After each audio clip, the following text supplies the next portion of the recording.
Hey, are we live? Did I screw this up? Yeah, I guess I am live. Hello, everyone. How's it going? I got two live streams happening at the same time. So let me go let everybody else know that this live stream is happening in a different at a different link. Just give me 1 second. Oh, let's see. Wonder how I can share this different link. Just give me 1 second.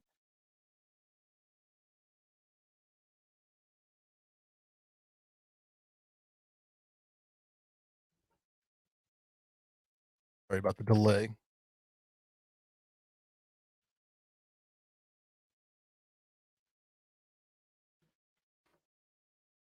Right, we'll let everybody else know. It's, it's happening in, a different place. I'm using new software, and things kinda got a little crazy today, so it's a little insane at the moment. So I think what I did is instead of joining or connecting to the live stream I've had scheduled for 2 weeks, what I just started a new live stream. So I have to go back and fix that. But thank you all. There's already 80 people hanging out here. That is awesome. Hopefully, the 27 people in the other live stream know what's going on and will be joining us shortly. So, thank you all so much for coming. It is awesome to have you. I got some exciting stuff happening today. We've got some giveaways, got a lot of stuff to give away, got some special guests coming on. That reminds me, I need to send them links so they can join. But yeah, so how are you all doing? I apologize for I'm actually early. I'm not late. It's 2 o'clock right now. Trina says, "Happy birthday." Thank you so much. Wyatt says, "Happy birthday." That is awesome. You guys are so kind. I appreciate you being so supportive. James also says, "Happy birthday." Glorified Pet Rock says, "Wait, I was in the wrong stream." Yeah, you were actually in the right stream. I was in the wrong stream, but I have no way of getting into that stream, so I had to send you guys over here. And actually, I need to figure out how to cancel that one because people are going to be showing up and wanting to know what's going on because it'll just look like I'm not there. Let's see. We'll cancel that stream real quick if I can. Well, it's not going to let me there. I have to go on the website. Everything's so difficult. So how are you all doing? I appreciate you coming. This is fun. Um, Celebrated my birthday yesterday. Well, I didn't really celebrate it. We ordered some Mexican food and sat around and watched TV. Couldn't really go out and do anything, but that's why I'm here. That's how I'm hanging out with you guys today. Um, and just cancel this other live stream. Make sure everybody knows that it is not happening. And it just says upcoming. I'll just delete it. Delete forever. All right. So we are live. Where is this happening? All right. Everything is taken care of. Let me send out this link real quick so I can get our guests coming in. They'll be here shortly. It's kind of a surprise though, so I don't want to ruin it yet. Oh, but let's make sure. Wait, what was that? Somebody asked, did you have a cake? Ask Andrew Lawton. I did not. We actually I should have taken a picture of it. We ordered flan. Is that how you pronounce it? Flan? You know, that like custardy Mexican dessert, and my wife put a candle in it. But I'm celebrating my birthday tomorrow with her family. We're just going over to her mom's house, and we'll be hanging out there. And I'll have a birthday cake then. So I'm just kind of waiting for that to happen. So it's kind of like a belated birthday party. The beard is in the building. Yes, I am here. Happy birthday from the Czech Republic. Thank you very much. I appreciate that.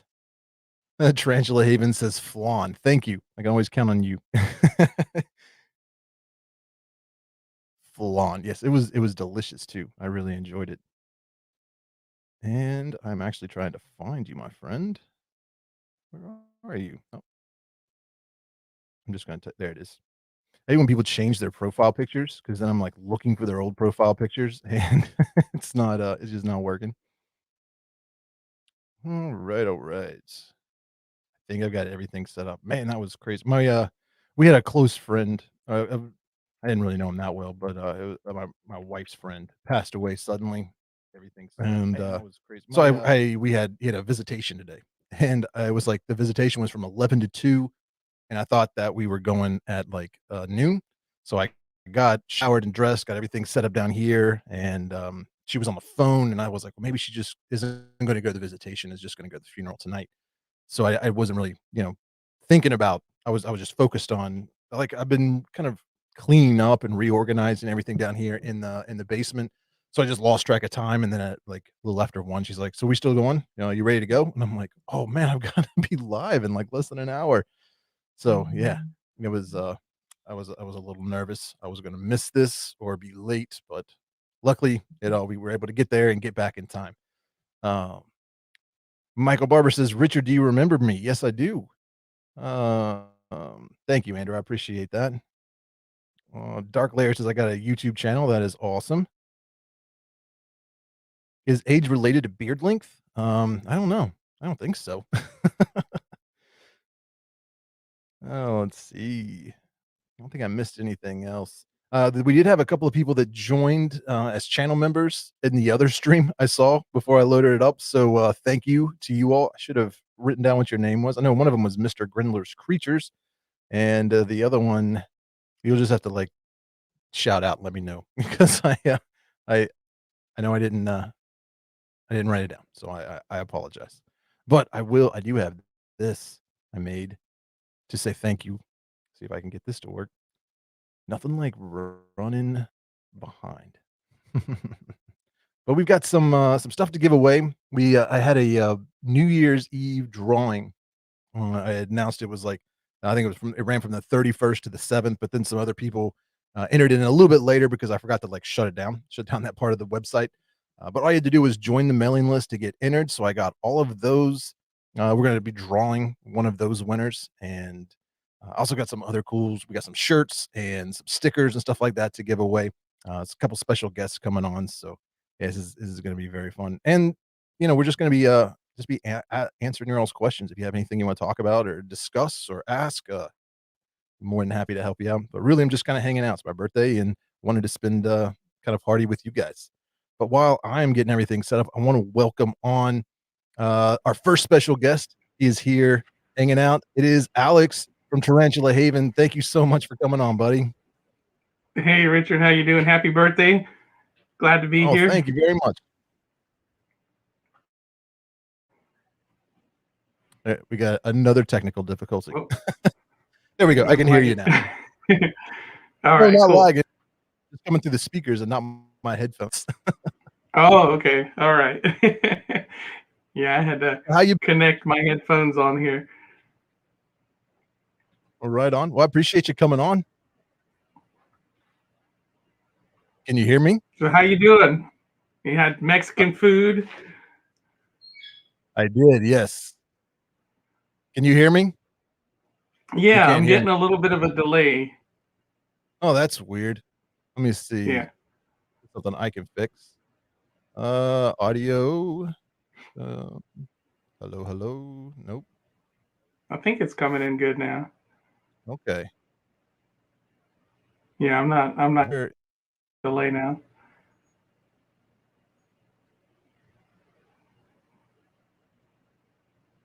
All right. I Wondering think if I can it's hear my you now. end.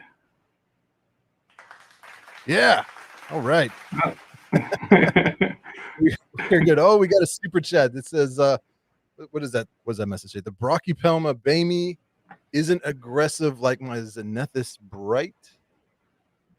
Oh, there we go. When I throw a mealworm, I wonder if I can just put that on the screen. There we go. Now you guys There can you go. read it.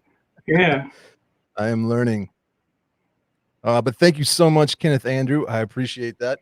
So he wants to know, is it normal that he has to pre-kill his prey and lay it next to it? What do I do? You want to take a stab at that first, Alex?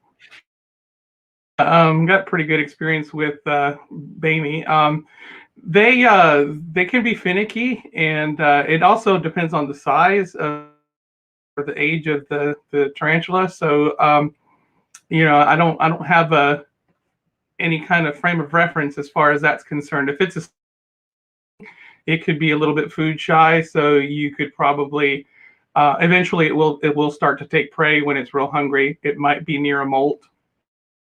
So that just depends on what's going on with your tarantula. If we had a little bit more information, we could probably tell you better because mine tends to have a really good appetite, but she will fast from time to time. Right on. Yeah, my baby it always eats. I don't know what's going on with that. But yeah, if we knew what size it was, that would definitely help. A lot of times Yeah. my little spiderlings are just it doesn't matter what species they are, they're always afraid of live prey, it seems. So if I give them some Yeah. time and some space, they'll take it down. But it seems sometimes that I just pre-kill it, leave it there, and They'll they're be a good little to bit go. food shy at first. Yeah. Yeah. But we got a couple more super chats that came in. So I'm gonna let's see. That's not how that works. I'm learning. There we go. Yes. And I lost it. So this one is from AV Leg. I hope I pronounced that right. It's a party now. Happy birthday, Aquarius brother. Thank you so much. I appreciate that. Invert Kingdom just became a new channel member, so thank you very much for that. And Corey Goodman, he is also in here. Oh man, I broke it. There we go. Thank you so much, Corey. I appreciate that. You don't even know how much time I spent making that. It took me forever, but it's fun. Yeah, when I did mine, I had these things set up to where if someone liked it or someone subscribed, it would come up with something. But the picture would come up, but there was no sound. So I don't know what I did wrong. Yeah. Yeah. Oh man, we got another one. Let's see. Kenneth Andrews says about maybe 2 to 3 inches, and it hasn't eaten in 3 weeks, even when I pre-killed recently. Oh man, And it's that probably I mean, it could be in pre-molt. pre-molt there. Yeah, Yeah, that's that's what I kind of would what I'm say. thinking. Yeah, I wouldn't worry too much. Throw the prey down there. If it doesn't eat in 24 hours, pull it out. Try again in a week. See, eventually it'll eat, or it'll molt.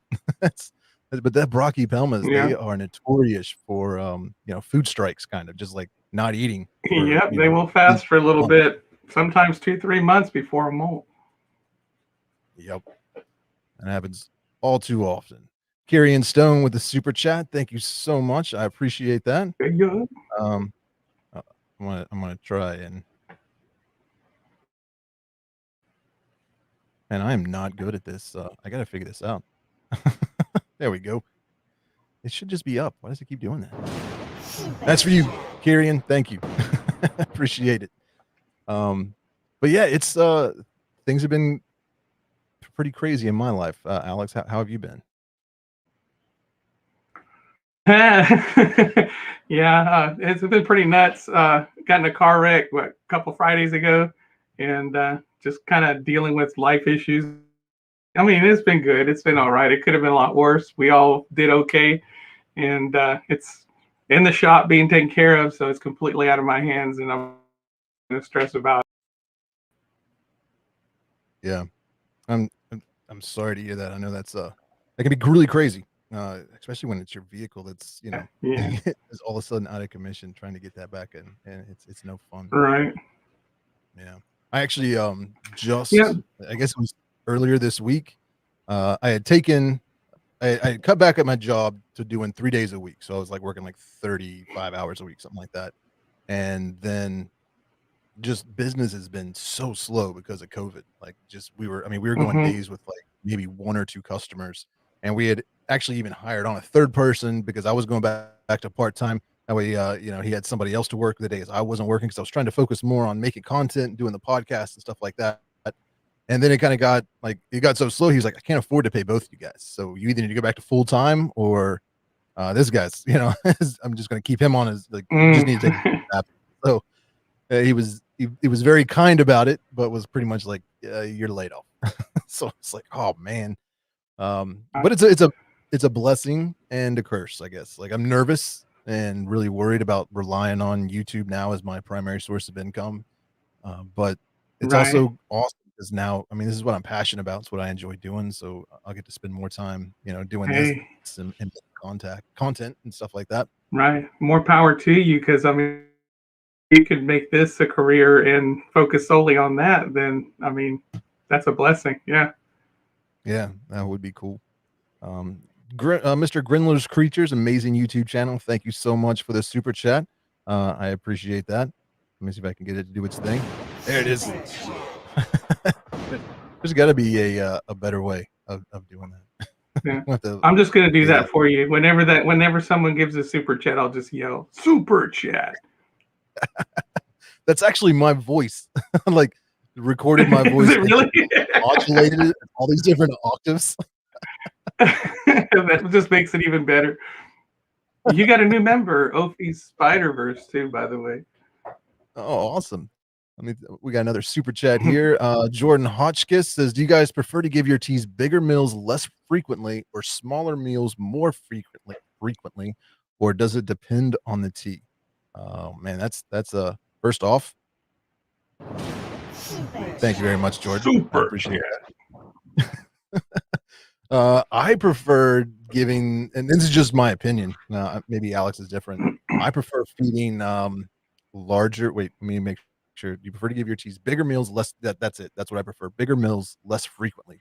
Mainly because I have so many of them. I find it easier to feed them once a week or once every couple of weeks, rather than like 2 or 3 times a week. Like I just don't have that kind of time.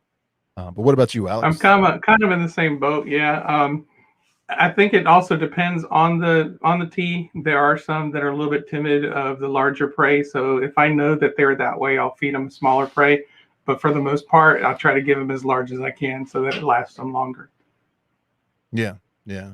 And thank you, Ophi's Spider-Verse, for joining as a channel member. It is awesome to have you. Everybody check them out. They also are on Instagram, have a YouTube channel. Good stuff there. Nice. And while we're speaking of Instagram and YouTube, we got Couch Locked Arachnophobia somewhere. It says he sent it super chat, but now I can't find it. But there it is. Couch Locked Arachnophobia. Thank you so much, brother. Everybody go check out his YouTube channel. Is good stuff. I appreciate it. So yeah, I mean, I'm trying to look at the chat. If you see any other questions, be sure to let me know. It goes so fast, yeah. Here we got one from Secret Forest Creatures. Happy birthday! If tarantulas could talk, which one would be the dopey ones? Oh man, that is a tough question. Which one would be the dopey ones? I would probably I'm gonna look. I feel like my Gramistola pulchra would be pretty dopey. Yeah. It's kind of a slow moving, lazy tarantula, and Yeah. and it freaks out over the weirdest stuff. Like it'll be really calm when I'm dropping in prey, but then I pour in some water and it just loses its mind. Yeah. My brachypelma is my brachypelma. I'm forgetting my names here. I want to say Smithy, but it's the other one. Hamori? Hamori. Yeah. Yeah, she's kind of goofy. Yeah. Really? Mine is kind of elegant. She just sits around a lot, so I would just figure she's just real lazy and just sits around. She'll climb up on a rock and just sit there. My Boma, I don't know if you saw my Instagram picture, but she's like got 2 legs on her water dish and the rest on the wall on the glass, and she sat there for hours like that. And I mean, yeah, you tried doing that. My what was it? Was it the Carabina? It was either my Carabina Leda, however you pronounce that, or no, I think it was the Salmopius Pulcher. I think that was it. And I was actually recording it, kind of climbing around its enclosure. This is maybe 2 years ago, and as it was like climbing over these leaves, one of its front legs like went in between the leaves and kind of came down and touched underneath its body, and then it just flipped out. It was like it panicked. What was that? Like, you touched yourself and scared yourself. Oh, it was hilarious. That one would definitely be one of the dopiest ones. We got another super chat here from Kyrian Stone. Says, Alex, you are a legend. I love your videos. Thank you. I appreciate it. Super chat. That's so much fun. People are gonna be like, stop it. Oh, but I enjoy so many happy birthdays. Thank you guys. Arachnid Addict, I appreciate that. Hi, I'm watching from Korea. Wait, what that one say? I have no idea how to pronounce that. I'm Oh watching from wow. Korea. Thank you for the good information about tarantulas. Thank you for watching. That is awesome. I'm glad Oh you wow, that's cool. enjoyed it. I hardly ever see people from the Asian countries come on to like stuff. I guess because of the time change or the time frame, the difference. Yeah. Yeah, what time is it out there, I I'm wonder? always curious about people like in yeah, I don't know. I actually But had I'm a few curious about people people from, like in Japan or yeah.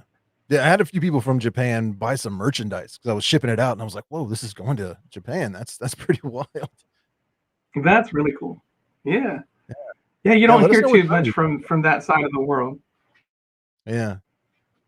Christian Oh, says, another "Happy one. birthday, bro. What's the difference wait, what are the differences between an ASF and imp in terms of character? Which is more active, and which do you prefer between the 2?" Oh, let's see.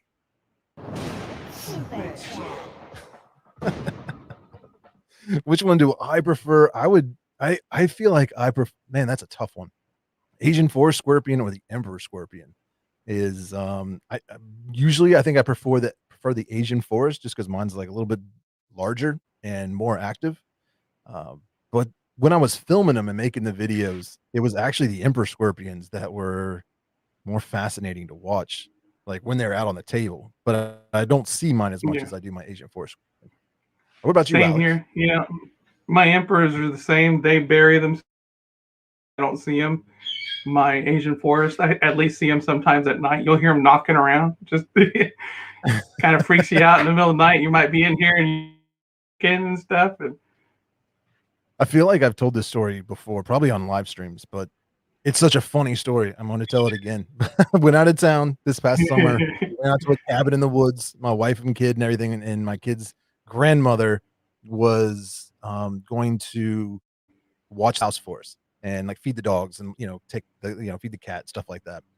So she was coming in and was doing something, I don't know what she was doing in the basement, but she heard this, like, this knocking, like metal on metal, just, and she was like, "What is that? What is it?" Comes down to here to the basement, is looking around, and apparently one of my Asian forest scorpion had pushed the lid off its enclosure and crawled out and was, like, walking around to the back door, which is just this big metal door, and was hitting its claws on it.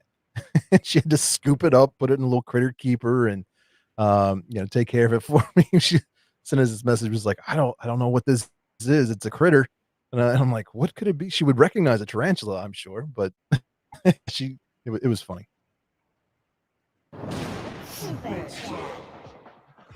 super chat. Thank you, alternative inverts. Appreciate that. You're a legend. Grab some birthday beers. If I was allowed to leave the house, we went to we went to that visitation today, and it was weird because they had bouncers at the door, so they would only let so many people in at a time. It was a strange. Oh, here we got another one. Linda Briggs, $5. Happy birthday. Do you have teas that scare even you?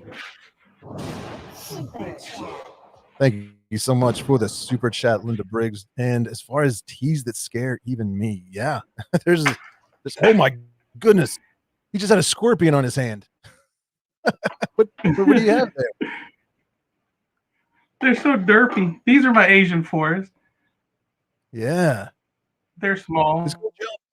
but Wow. I can't do this with my emperors because they get kind of angry. Yeah, that was wild.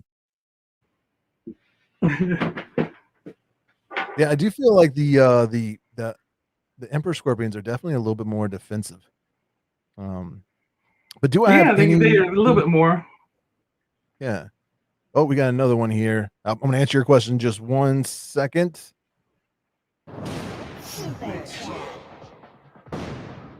Just wanted to thank Kenneth for that super chat real quick.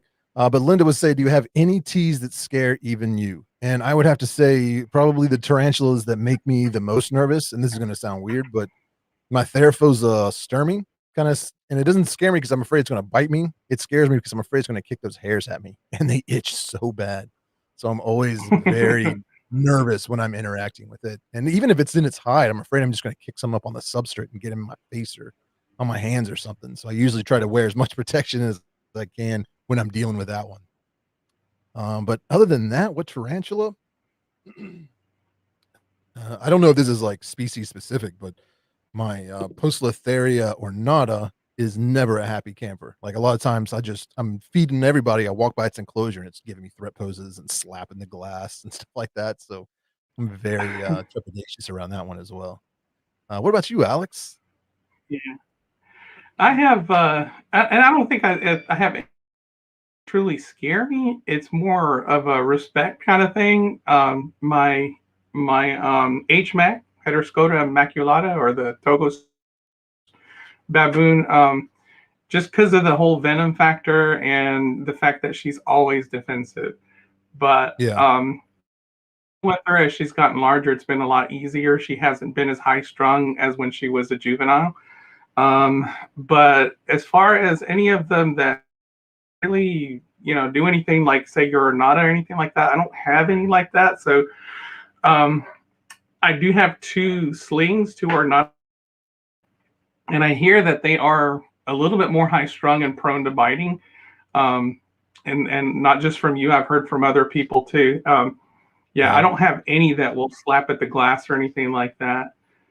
I've had a couple of close calls with my Bacillotharia rufilata, and it's mostly just a food thing. I have Mm. some plants in there. I got her in a bioactive. I went to trim the plants because they were reaching the top, and I have these long scissors that I use that actually from like my aquarium. I use them for aquascaping, and I use these to reach in there because they give me a lot longer reach. So I did that, and she came running out trying to see what it was that was messing with the plants, and came pretty close to getting me. Oh wow, that's pretty wild. Yeah, We got another I gotta question be here from careful. Kenneth Andrew. He says, I only have the Bamey and Xanethus Bright. I want a Poecilotheria metallica. When is the right time to get one, or what steps or teas should I get to transition to one? I mean, I don't, that's a tough question. People ask that a lot. Like, when am I ready for new worlds, or when am I ready for old world tarantulas, Yeah, especially pokies? And I always feel like it's you're ready when you feel comfortable. Especially like you've got your husbandry down, you've done a few rehousings. Uh, especially with like Xanethus species, they can be a little bolty. So if you can successfully rehouse that one without any issues, and without like your heart jumping out of your chest, then I'd say you're ready.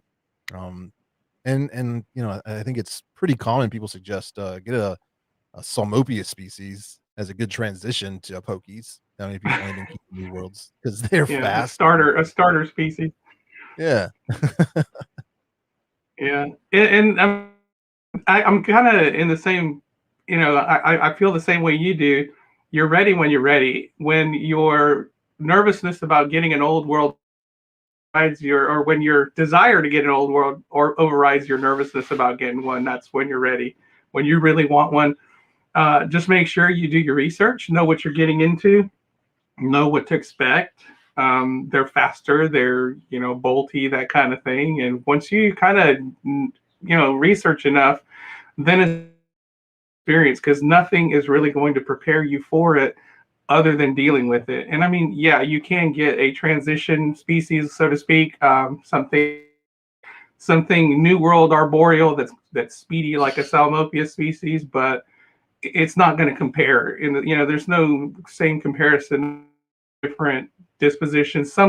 I've had some Salmopias that are a little bit more defensive than my pokies. But just don't keep your guard or let your guard know what you're yeah, dealing with. yeah. Be patient and have a catch cup handy and breathe deeply. It seems to be at least how Yeah, I do it. Um, yeah. let's see Don't what take else we got chances. here. Just Yeah, be as safe as you can. yep. Let's see. The Korean tarantula market is getting smaller due to the regulations. It's sad. Oh, I'm sorry to hear that. Oh wow. That seems to be the case Yeah. globally, well, except for like Poland, I guess.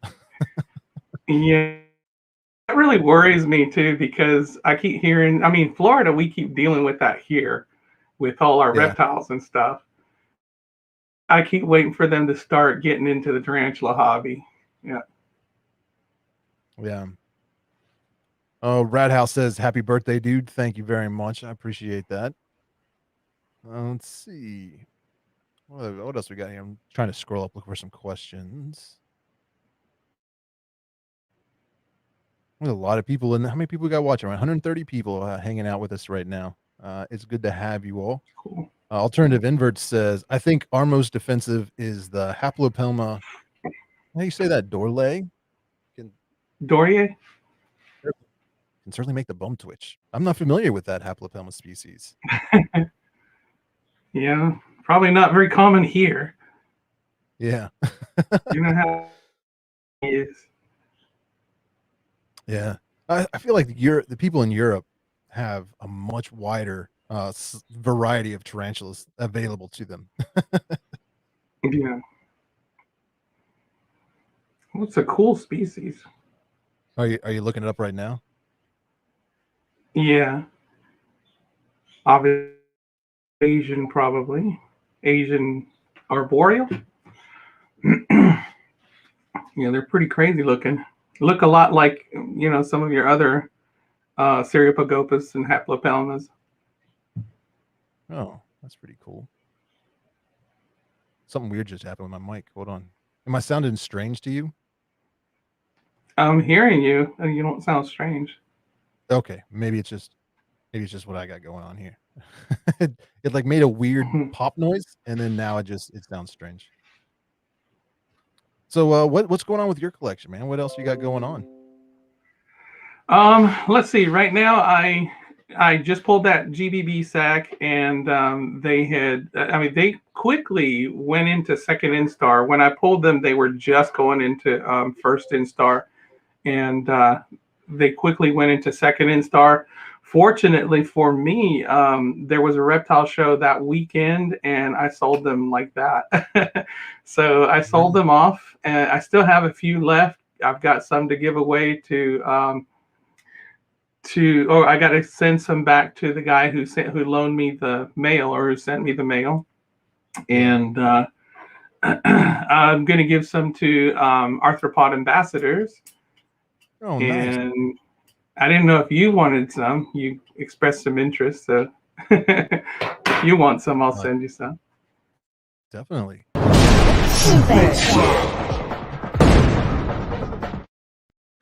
Sorry about that. Thank you, Mr. Grindler's creature. Sent me a message to tell me how I could do that, so I didn't actually have to share the screen. Oh, But cool! They got so much more experience with that. they do, and they're actually they're live after me. They're gonna if you go to, maybe they can tell us in the chat. I'm not sure exactly whose channel it's on, but it's the Tarantula Tubers Saturday Night Takeaway. So if you're enjoying our live stream, as soon as it's over, they're starting up, so you can just kind of transfer from that live stream to from this live stream to that live stream. So we can do this all night long. Out of Let's here. keep the party going. Yeah, there was you sent some of those Brazilian blue dwarf beauty tarantulas. And they're Yeah, doing well. They're so tiny. But yeah. They're yeah, still my. I still have a few holdbacks, and they're still tiny, but they're getting color. yeah, They show color. yeah. I'm Yeah, definitely enjoying the ones those. I They're sent still not. to Tarantula Cribs. He sent me a picture. They're getting nice and colorful. Yeah, that is awesome. Ironically, he didn't Let's see. have them in tarantula cribs. He said he had them in Tupperware containers. That is funny. Let's see. Oh, here it is. It's on Mr. Grindler Creatures channel tonight. All right. All So yeah, right. everybody make sure you head over to Mr. Grindler's Creatures and check out their live stream. I'm not exactly sure what they got going on. Let's see what we got here. The Steel Butterfly says, "I'm late in the game, but happy birthday, Richard, for the 23,103 times I said it in most social media." Well, thank you very much. I appreciate that. Yeah, it was my wife was giving me a hard time yesterday because I was on the phone so much. And or was it yesterday? Maybe the day before. But I was like, there's so many people saying happy birthday. Like I gotta say thank you. Well, when you're well known all over the place now. Rat House says, "What tarantula are you going to get for your birthday?" Um, I haven't. I recorded a video that's going to be coming out Tuesday. I was talking about how I hadn't bought a tarantula in quite a while, or maybe that was the last video. Same. No, that was the podcast. That's what it was. I was talking about how I hadn't done that, but I did. Somebody sent me some tarantulas for my birthday. I got Xenethus intermedia, actually 2 of those slings, and another tarantula. What was it? A Phonopelmis samani sent me an adult female, which was pretty exciting. I unboxed those in a video. Oh, It's cool. coming out this Tuesday. That was from Awesome. KF Invertebrates. Oh, Kelly, yeah. Yeah. All right. Happy birthday from Norway, from level 1 to 5. How much experience should one have before you get an Amazon blue balloon? Amazon blue.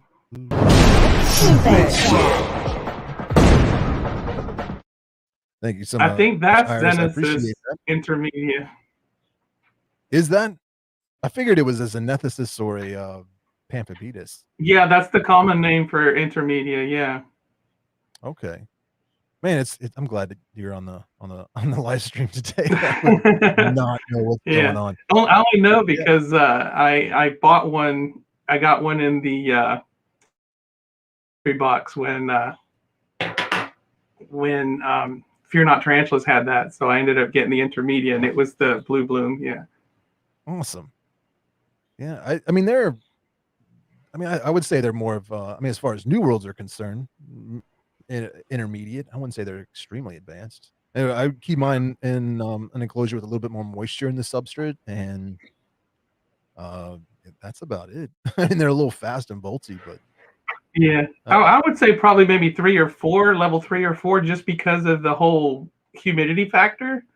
But excellent eaters, grow fast, very large to begin with. So yeah, they're not especially hard as far as keeping them. They eat well. You drop anything in there and they'll eat it up. Yeah, they are good eaters, and all the way from Norway. That's awesome. Thank you so much for watching and joining the live stream.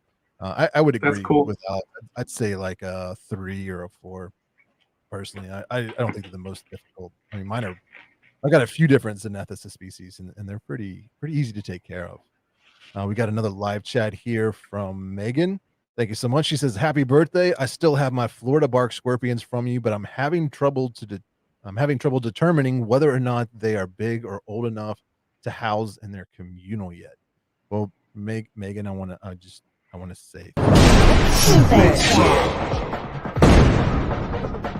yours have like done some crazy growing beyond mine. I would say they are not ready yet. I usually wait until they're almost adults before I do a communal.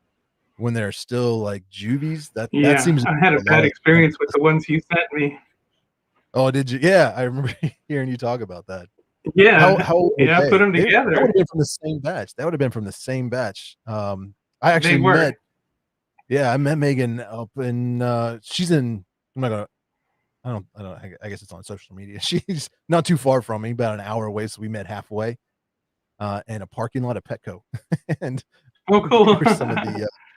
some of the Florida bark scorpions, and then went in there and spent too much money. Or no, was it Petco? It was PetSmart. Because we don't have a PetSmart here in my town. So I was like, I go in there with my wife, and we didn't buy anything for tarantulas or scorpions. It was like dog feeders and dog gates and stuff for the dogs. I was like, oh, why did I should have met at TGI Fridays or something. But thank you so much, Megan. I appreciate it. And actually, when I met her and her husband, we were like, we should get together and go see some shows and hang out or something. And we have not done that yet, probably because COVID's still happening. Yeah, But but I took I still all want mine to and do that, Megan. threw them all together. And I Did you? happened to look in there, and one had molted, and the other one, I guess, when it was vulnerable, it grabbed it up, and it was sitting there just to eat, and it was most of the body left, but the head and the pincers were gone. Yeah, so Oh man, had to split them up. sorry to hear that. Yeah, Yeah, my fault. I felt bad about it, but now I got them all split up, and they're doing fine. But yeah. live and learn. Petrock N Roll says, "Happy birthday! You are a legend. Thank you." Support, that is awesome. Maybe Oh, Amy, you're a legend. yeah. I feel like I sent her a link too, asked her if she wanted to come on the live stream, so maybe she'll be on a little bit later, if I actually did that. Let's hope If so. not, you're more than welcome and to come on, say hello at some point, Amy. Yeah, my, Florida bark scorpion communal is actually right here off camera, you can't see it, but it's like it's right next to where my computer is, so, like, I'm looking at my screen and I can always see them just, like, right off to the side here, and they're doing really well, but I think I got 7 of them in there, and they're all adults, and they seem to be, they're doing great. Uh, my Arizona bark scorpions, there were 5 of them in there, and now there's only 4, and I assume that it got eaten because I don't but it's also it could have very well just have died, and then when it died, they ate it, 'cause I had a few of them Mhm. in there that were pretty advanced adults, and they don't live an extremely long amount of Yeah.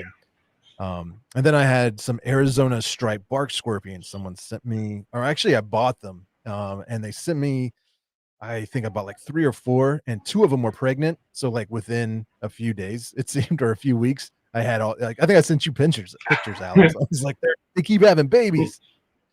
So I still have, Yeah. oh man, Yeah. probably 50 or 60, scorpions that I've got each in their own little enclosures, and so, yeah, I don't know what I'm gonna do with all those. And then my, what was the other one? The striped devil scorpion had a bunch of babies too. So I had no intention of being a scorpion keeper at that level, but I now have more scorpions technically than I do tarantulas. Got another super chat in from Angela Barnett. Says, happy birthday, congrats on 60K. Super chat. Thank you so much, Angela. Yeah, 60K. Can you? That's exciting. I'm stoked. Can't believe that Yeah. happened. That's I a kind big of was deal. like, I was joking and was like, it'd be cool to cross 60K on my birthday, but I was like, it's not. There's no way it's gonna happen. And then it actually happened. I was like, what in the world? It did happen. Yeah, I saw that post this morning. I was like, all right, he did it. I was like, no, in my luck, it'll happen because I was close, but I was like, it'll probably happen like on the 30th or maybe even the 28th. I doubt it will happen right on the 29th. But yeah, I'm like halfway through the day or towards the evening. I was like, Yeah, oh crap, this is awesome. that was So awesome. thank you all so much for your support. We got another super chat in from Susan Johnson. Super chat. I'm so sorry, Alex, but it just doesn't get old. I'm enjoying the heck out of doing that. All right. Thank you, Susan. I appreciate that. Alex, what we got? Alex, do you still have your C Haiti Haiti? Yeah, I'm so sad about that. I had 2 of them. One of them matured male, and I had female, and I paired them, and was glowing. I took the flashlight, handled her. She was looking like she was gravid, and then next one day I looked in there, and she was drooping cork bark, and she had passed away. So I don't know what happened. Some people say that if things could stagnate in there because they like it a little bit more moist. It may have built up bacteria or something. But yeah, I kept her as well as I know how to keep her. And in fact, I was getting ready to rehouse her into a larger enclosure, and she did. So I actually saved the body. I put in the freezer just to see. I was gonna try to mount her, and I ended up it was frozen, and I pulled it out and dropped it, and it broke the abdomen off. But I still want to see if she had eggs in there because she looked like she was getting ready to make an egg sac. So no, I don't have any left. Do you think it was because there wasn't enough humidity in the enclosure or a ventilation issue? Or No, I think I had plenty of humidity in there. It was relatively humid. I okay, think it just maybe got stuffy because I had her in one of those mainstay jars, and I think it yeah, might have gotten too stuffy. He said it probably developed bacteria in there or something. And yeah, I don't know. She looked fine. She looked pristine. She's on my Instagram. No, uh, but yeah, it just she just looked like a normal tea, and I couldn't find anything wrong with her, just other than she just died. I was sorry to pretty hear that. bummed because I was looking forward to maybe having some babies. Yeah. Yeah, that's one of the issues I think a lot of people run into with the more humid, species, more moisture dependent, is in an attempt to keep the humidity up, they restrict ventilation, and sometimes that can be as dangerous as them getting too dry. I've had Right, experience and with I that. think that was exactly Yeah, chilibrachis, trying to pull.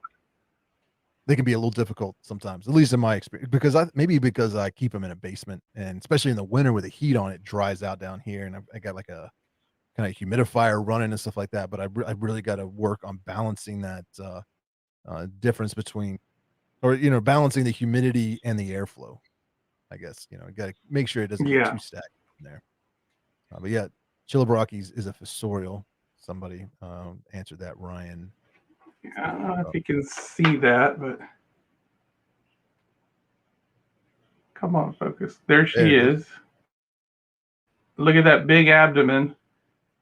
And yeah, she just That's a died on gorgeous. me, and I was pretty bummed. How old do you think it was? Um, it was probably, I want to say about maybe 3 years old. You know, Okay. I could have paired her too soon. I don't know. Yeah, maybe. I don't know either. The Arachnid Addict says part of the reasons the hobby is shrinking is because of the many channels forcing these animals to fight. I haven't seen that video, but the guy I used to work for would pull videos up. A lot of them were, I don't know where they came from, but they were in a language I couldn't speak.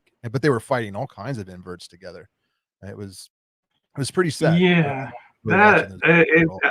it makes me mad when I see those. In fact, one recent one that popped up, they had a P. regalis with a I think it's a curly hair tarantula, and they put them together. And curiosity, I Oh, watched it. I fair. shouldn't have. I don't want to support Yeah. that, but I was like, what were they doing here? And shockingly, it looked like the curly hair had the upper hand on the pokey. And No way. eventually, they just kind of went their separate ways, and they Yeah. left each other alone. And they threw in a smaller one, and that one just kind of went under the curly hair and just sat there. And that's where they ended the video. There was no deaths, but it was a little bit upsetting to see them kind of trying to fight it out and locking up and all that. Yeah. I mean, it'd be one thing if it was somebody that was like doing a nature documentary and was actually out in the jungle and saw tarantulas get into a fight or something like that, or it's two different species, battling in and out. But a lot of the videos that I've seen, it's just an aquarium, with like nothing in it, or maybe a little bit of sand, and they put them That's in there exactly and what it was. they can fight to the death. Yeah, It's a yeah, I'm but of course that's human nature. We're gonna watch it, and they get hits, and yeah. and I don't know. Yeah, I just don't like it. I think it's cruel. Yeah. With all the regulations that are on YouTube and people's channels getting demonetized or canceled, I'm always shocked that those are as popular as they can be or are. Yeah, yeah. You would think that they would not allow that kind of stuff. Yeah. But we got somebody else who wants to come in and say hello real quick. And welcome to the podcast, our friend and an amazing YouTuber and an amazing woman. This is Amy from Petrock N Roll. Douche. What's up, Amy? It's Hey, awesome to have you. Happy birthday. Thank you. I appreciate you And, coming on. and congratulations on the 60K subscribers. That's amazing. Well done. I appreciate that. Thank you. How you doing, Alex? I'm doing great. I'm doing fine. Hanging in there, Good, dealing with good. stuff. Awesome. So I've currently Thank you got for you asking. streaming here on my phone because I'm all set up ready for TTSNT in a bit. But yeah, how could I not come and say hello to everybody? I can't see the chat, but hello everybody that's in the chat. I hope you all do well today. Yeah, if anybody says anything to you, I'll be sure to post it up here. So what are you guys doing on TTNST tonight? Did I We say have that right? TTSNT, yeah. Essence. Okay. So we got a special guest, LV Quirky Creatures, joining us, which is going to be so amazing. So that's Leon and Vicky. They fought that channel, so they're the hosts of the channel, and they're joining us, which is amazing. I'm going to hopefully rehouse a tarantula. Oh wow. Yeah, it's always fun doing it live. Yeah, you're And then we're braver than me. going to announce who, with the Fatal Fangs 3, who the bonus round YouTuber is. So the champion of Fatal Fangs 3 will have the opportunity to go up against a YouTuber that's not taking part in the tournament, and I'm announcing it on the stream tonight. And I'll be Awesome. playing the Very advert cool. as well. Can't wait. All right. Oh, we got a tarantula mantra. It says, "Happy birthday, Richard. Thanks for all the info and the help you provide with your channel." Well, thank you very much. I appreciate that. And we'll give Super chat. You thank I you. like the little drum roll that. your super chat donation thing is so much better than mine. Mine was just really annoying after a while. That's why I was loving it. That's why I kept throwing like $1 or $2 at you. I was like, she's gotta play it again, play it again. I was like, oh no, I've got to play again. When I It made was this one funny, though, I it was kept that in mind. I was like, there might be some revenge, so I'm going to make it very short. funny. It's better than mine. Yeah, I love it. Thank you, Tarantula Mantra. I appreciate that. We got a question from Kitty Kit Kat Love. Says, "What's a tarantula you don't have in your collection but you want to have?" And I think we're going to start with Amy. You want to answer that one? Ooh, well, recently, I was so tempted to buy the Orthodoctinus utaithani. Utaithani. Sorry, dog, it's my dog. But I didn't get it. You know when you just like, oh, it's in my basket. Shall I get it? Shall I get it? And I didn't. And now I'm kind of kicking myself. I perhaps should have got it. Yeah. So, but What about you, they're Alex? Oh, I'm sorry. I didn't mean to cut you off. Oh, Amy. it's all right. Mine, Theraphosidinae species Panama. The what do they call that? The lava spider, that lava tarantula.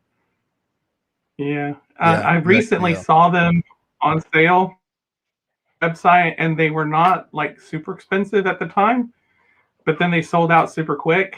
And then the next time they came back up, they were $200 a slip. I was like, nope. So I'm holding off a little bit on that. Yeah, that's all. Also, that would be my answer as well. The Theraphosidinae species Panama. I've been keeping an eye out for them, but yeah, it hasn't happened yet. I've talked to a few people that have read them or were trying to read them, and they said they send me a message. But yeah, that they are expensive, and I think that's a problem right now I'm having, is that all the tarantulas I want to add to my collection are really expensive, and now all of a sudden I have no disposable income, so I can't really be affording to add extra tarantulas at the moment. It's always way. So Amy, real quick, yeah, can you tell us when your live stream's starting? So it starts at 8 p.m. our time. So that is in 8 minutes time. Oh goodness. All right. So not very long. But I think we're all kind of ready. I can see everybody's kind of on screen waiting. So yeah. Okay. We're all sorted. Yeah. Well, I look forward to joining, watching your all's live stream. I mean, we'll probably overlap a little bit, but I'll try not to stay on too long. So I don't want people to have to choose. You know what we're like. We go on for hours and hours. So I'm sure you'll join us at some point. And you're both welcome up on screen, you know that. So Oh, thank you so much. I appreciate you coming on, Amy. How could I not have Richard? But thank you so much for having me. And I do have to love you and leave you, I'm afraid. That's all right. I understand. Well, have a good stream. In a bit. I'm sure we will. We'll see you shortly. All right. Take care. Bye. Bye, everybody. Bye. Bye, Amy. Thank you so much, Amy, for coming on. It is awesome having her. And Alex, if you want to stick around, you're more than welcome to. I don't want to keep you later than you have to. Just sure, I'll stick around for a little bit. Okay, cool. I gotta kick Amy out of the studio. She was like walking around with her phone. I was like, hey, there's her house. All right, we got another guest coming on, Alex. I don't know if you've had a chance to meet our next guest in person yet. I mean, this is about as person as it gets during COVID, but I want to welcome to the live stream one of my favorite YouTubers and somebody I go to anytime I have any questions with, especially like isopods, like if I'm trying to figure out how I'm going to set up an enclosure, I always check out this guy's channel. He knows, I mean, as much as probably anybody out there. So welcome to the live stream, Russ from Aquarimax. Oh, that was the wrong Hey, button. Hey, Russ. hi. How y'all Sorry about doing? the shot. That's cool. I kind of deserve a rim shot, I think. So, happy birthday.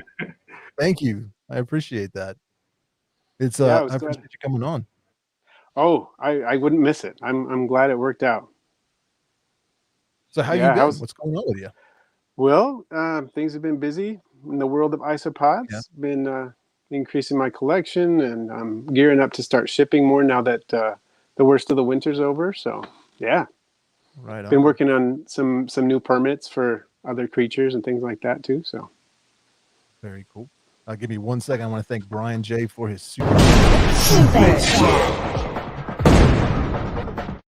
Thanks, Brian. I appreciate that. So if you guys got any questions for Russ or Alex, make sure to drop them in the comments. I'm trying to keep up and read these. You got a fan here. Alan the hamster says, I love Russ. well, thank you, Alan. That's awesome. Yeah, and it's a pleasure to meet you, Russ. And I'm also an admirer of your channel. I watch your channel, and I've been looking up as much info as I can from you about isopods because I've recently gotten into them. Yeah, cool. And I watched recently. I think you were had a live stream on your rubber duckies. You were rehousing them. Oh yeah, and asking you some questions about where you get your line kind of stuff because I've been trying to get into them, but I want to make sure I know what I'm doing before I spend that much money on some. Definitely. That's the way to do it for sure. Yeah. They can be a little bit persnickety. I mean, it's a lot easier to rehouse rubber duckies than it is to like rehouse a pokey or something like that. It's not the same game for sure. But yeah, as far as their husbandry is a little bit trickier than some isopods. So it's very smart to make sure that you're dialed into that before you get into them. Yeah. Yeah, I definitely wouldn't want to buy some and then just lose them to bad husbandry. Yeah, exactly. And I did lose a few to start out with before I figured it out. But yeah, one thing that I learned is that they like it a lot more moist than most. So you want to be careful not to. They don't necessarily need as much of a dry gradient as some others, but they definitely need to make sure they're moist enough they're not going to dry out. That is key. I think mine were just slightly too dry, which is moist enough for most isopods, but it wasn't quite moist enough for them. So that helped once I stepped up the moisture a little bit. Yeah, that's good to know. And you don't really want to go under about 70 degrees either. Oh, go ahead. Oh, I just want to say, just wanted to thank Peter for his super chat. Thank you for that, Peter. Sorry to interrupt. No, that's awesome. The clown isopods you sent me are still doing really well. Every time I open it up to check them, I'm always excited to see they're starting to breed, which is fun. That's awesome. I was going to ask you about that to see if they're breeding yet. That is great. Yeah. They often take a little while once you move them. So the fact that they're breeding for you already is a good sign. Very cool. Yeah, I just noticed, I think it was a couple days ago, I was going through and maintaining all my isopod colonies and noticed there was some little tiny ones crawling around in the sometimes something I didn't realize with isopods, and maybe I don't know if this is a thing or not, but a couple of the different species that I have, it seems like I don't even notice that they've bred, like they're little tiny ones, because they're buried so deep in the substrate. And I like put some food down there, and sometimes I don't know if this is dorky or not, but like I'll put the food in there and then just sit there staring at them for like 20 or 30 minutes. Like watch them crawling around. You can't help it. And then like as I'm watching the adults eat, I noticed the substrate's moving a little bit. And I'm like, what in the world is going on? And then all these little tiny little isopods start crawling up from the ground. I'm like, oh, sweet. Yeah. It's really interesting that I think the feeding response of isopods, much like the feeding response of tarantulas, is one of the big attractions. Even though their feeding responses are totally different, obviously, it's something that they have in common that you just love to watch them both. It's really just fascinating. Yeah, it really is.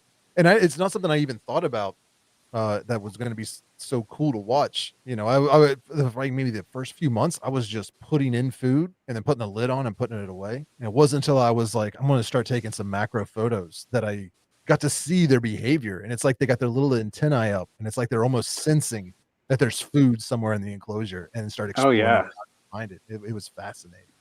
Yeah, especially certain species. You get the species with the really intense feeding responses, and just watching them go through their frenzy is awesome. Yeah, that is awesome. Oh, Lewis is in. Super chat. Thank you so much, my friend, for the generous. Hey, Lewis. I'm still trying to get Lewis on the podcast. I really want to pick that man's brain. And if you guys don't know, he has a very good Facebook page, and maybe he'll leave the name of it in the chat because I'm sure I'll mispronounce it, but it's like Arachnidio or something like that. And it's just full of scientific information on different invertebrates, mainly spiders and tarantulas and stuff like that. So if you're interested in the science aspect and research going on in the hobby, definitely go check out his Facebook group. I would say we got a question here from Phil. Says, when you keep isopods and they start breeding, do you guys or anyone then use them in tarantula enclosures as a cleanup crew? I'll let you guys. Anybody got an answer for that one? Well, since I don't actually have any tarantulas, I can't. Yeah. Sorry, I didn't want to step on anybody. No, go ahead, Alex. Yeah. Okay. Well, I've been using dwarf whites in my bioactive enclosures. Contrary to what Tom Moran had said about the possibility of them tarantulas, I've only put them in my arboreals so far. I just did a rehousing with 2 Nandu species, and I put them in there. So we'll see what happens. But I'm not really all that concerned. But I am going to keep an eye just to make sure. I just don't think that tiny little dwarf whites would overtake a tarantula, even if it's in the process of molting. Yeah. I don't put them in a lot, but mainly because most of my species of tarantulas prefer more arid conditions that they don't really isopods don't thrive in as well. I do have some in my Theraphosa species, like all my Theraphosas. I got Blondie, Sturmey, and Apophysis. They're all in bioactive enclosures, and I got springtails and some dwarf whites in those, and I've had no issues, and they've done a pretty good job keeping everything cleaned. I mean, it's not really much that they got to clean up after the tarantula, but it's mainly they're cleaning up after the crickets that may have died that didn't get eaten or something like that. They take care of those pretty nicely. And do you notice them going after the bolus of the remaining cricket parts and whatever too? Yes, yeah, I haven't seen them go after a molt like a tarantula's molt. Like I've had some in the bioactives that have molted and they haven't touched that. But they definitely clean up the boluses and cricket legs and things of that nature. Cool. I've got a question about that. Yeah, what's that? Oh, sorry, I didn't mean to step on you there. You're good. My question was, since I haven't kept tarantulas, I just have a question about how that works with the molt. Now, my understanding is that molts usually occur on a platform that they spin a platform of silk and then lie down on it and molt there. Is that always the case? Usually the case? For terrestrials, do arboreals do that too? How does that work? It really is. I don't even think it's so much species dependent as it is the specimen itself. Like I have some that they'll make a little mat to molt on, but some of them will go down their burrow and molt, and then just pull the molt out, throw it in the middle of their enclosure, or stick it in a water dish or something like that. Like sometimes they clean it out themselves. They'll move it around. Okay. Some of them will web it up. The arboreals.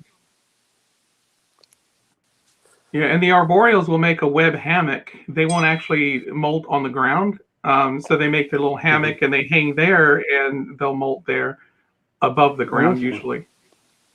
Because I was wondering about how that ties in with basically isopods and safety and whatnot. Because generally isopods don't seem to go after anything that's alive and uninjured in molting. If they detect hemolymph, if the molt goes bad and there's some hemolymph, they detect that, they'll definitely go after that. But I was just wondering how often and how universal these molting platforms of silk that would prevent the isopods from actually getting to them are. So yeah, that was kind of where my question was coming from. Yeah. Yeah. I don't think that it's Yeah, and interestingly enough, some of the species that do make those little web mats will also lay down urticating hairs in the web mat itself. So that might even be a preventative thing as well against the isopods. Yeah, that makes sense. And someone mentioned in the chat how zebra isopods are pretty good in drier enclosures. And that's true. They do well as long as they have a damp spot. And there are plenty of others too. So I'm curious if anybody's tried Porcellonides pruinosus, the powder blue, powder orange, and so on in tarantula enclosures, because it seems like if you're going to do an arid tarantula enclosure, that would be the species to use. That's what I use with my leopard gecko, for example. As long as they have their little hydration station under a piece of cork bark or something, they're fine in there. So I'm wondering how widespread that is in the tarantula hobby. Yeah, I actually, after our podcast that we did, I put some of those powder oranges in both of my leopard gecko enclosures, and they're doing really well. Yeah, like you had mentioned, they definitely break down all of the poop, but the urates they're not touching. So it's made cleaning a little bit easier. Because I can see, oh man, I need to take care of that.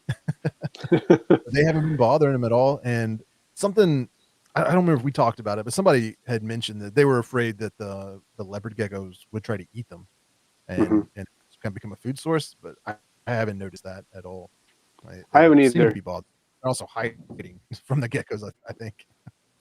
Yeah. I have noticed a smaller average adult size when I keep them with the leopard geckos than with by themselves. But I don't know if that relates to there's a little bit of predation, but breeding is keeping up, or if there's something else going on. But I do notice a nice, robust population of them in the leopard gecko enclosure. So for what that's worth, it does seem to work really well, and I'm glad it's working for you. Yeah. But you haven't tried those in with any tarantulas yet in a more arid enclosure yet? No, I have not, no. I don't really have any other that would but be a species that I would be afraid of doing.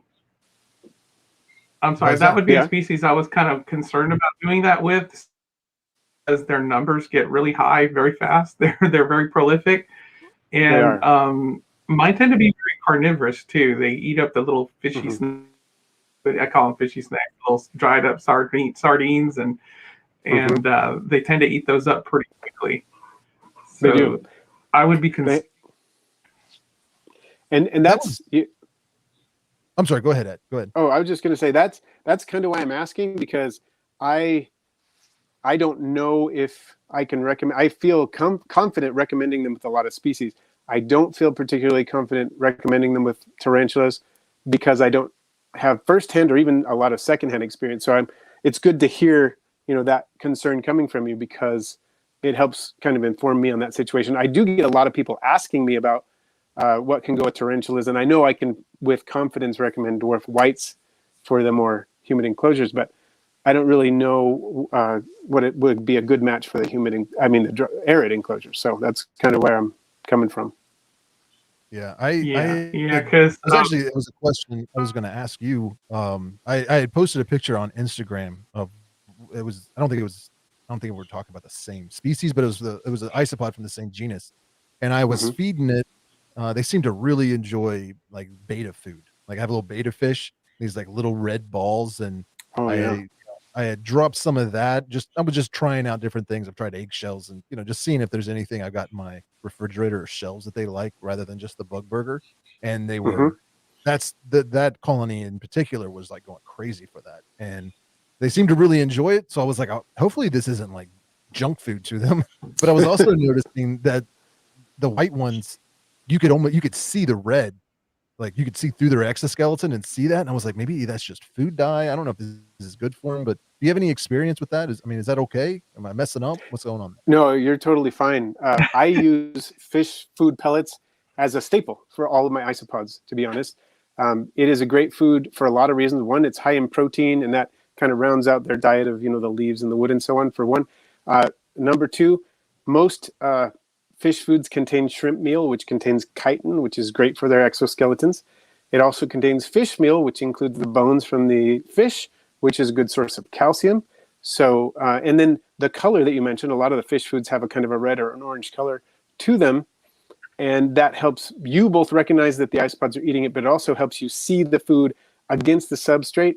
In case you put it in with a newly started colony and they're not eating it, it's easier for you to recognize when you need to pull it out. So I think fish food is one of the absolute best things you can offer isopods as a supplemental food. And like I said, I do it all the time. Very cool. Yeah, when I saw them turning red, I was like, I don't know, maybe this isn't a good idea.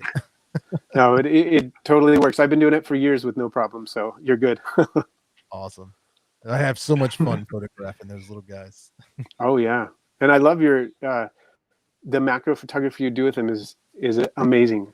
I don't have the kind of equipment that you do. I have a little dumb clip-on lens that I can do some macro stuff with, and it's better than nothing. But what you have is amazing, and you're good at it too. So I just love. It's mesmerizing to watch what you put up about your isopods. I mean, everything you put up is mesmerizing. But being an isopod hobbyist, that I get a special connection with that. So thank you. Yeah, I got that new lens. It's it's like 5 times magnification, like 2.5 to 5 times, and you can get some very cool photos. I think Alex was like, "What are you feeding that isopod?" Because he thought it was like little. They look like little balls of burger. It was so like Look so like magnified. little meatballs, yeah. so close. Yeah, that's a meatball. Because I mean, they just look those little tiny red dots coming out of the canister. When they're zoomed in like that, you could really see the texture on it. It was pretty wild. Got another super chat in from Brian J. Says, "Do you have a dealer you recommend for buying at good prices that will be in good condition when you receive the teas and have good support?"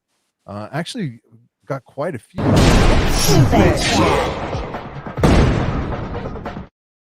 If you head over to my website, the tarantulacollective.com, you will see the resources tab. There's a whole list of all kinds of different dealers and stuff that I recommend or have had good experiences with. Russ is from Aquarimax is definitely on there if you're looking for some isopods. But yeah, you can go check that out. Some of them have discount codes, so I would highly suggest checking those. Awesome. I mean, you guys have anybody you want to name or throw out there? Just your typical ones that we usually name. I always like. I always order from Fear Not Tarantulas. I order from the Nature's Exquisite Creatures. I have a local vendor, Beasley Exotics, but she's got a website. She sells stuff. Very reliable. Pinchers and Pokies. I could just go on, You just got some from what? K&F Inverts. Kelly Fornez, I think his name is. Yeah. So yeah, check out my website. Just go into the resources tab. You'll find a lot of really good dealers. Cool. Oh, we can't leave out Simply Spider, Dustin. Oh yeah, definitely. He's a good guy. The one I've been looking at is Fear Not Tarantulas. Yeah. I can't say anything. Very highly rated, yeah. Yeah, she has been a supporter of everything I've ever gotten from them has always been in excellent condition. Yeah. I mean, they're top of their game, and she's been supporting me since before I even had a YouTube channel. Like I started a Facebook group and Instagram, and she was a big supporter of that, and has helped all of this growth. So I highly suggest. She's great.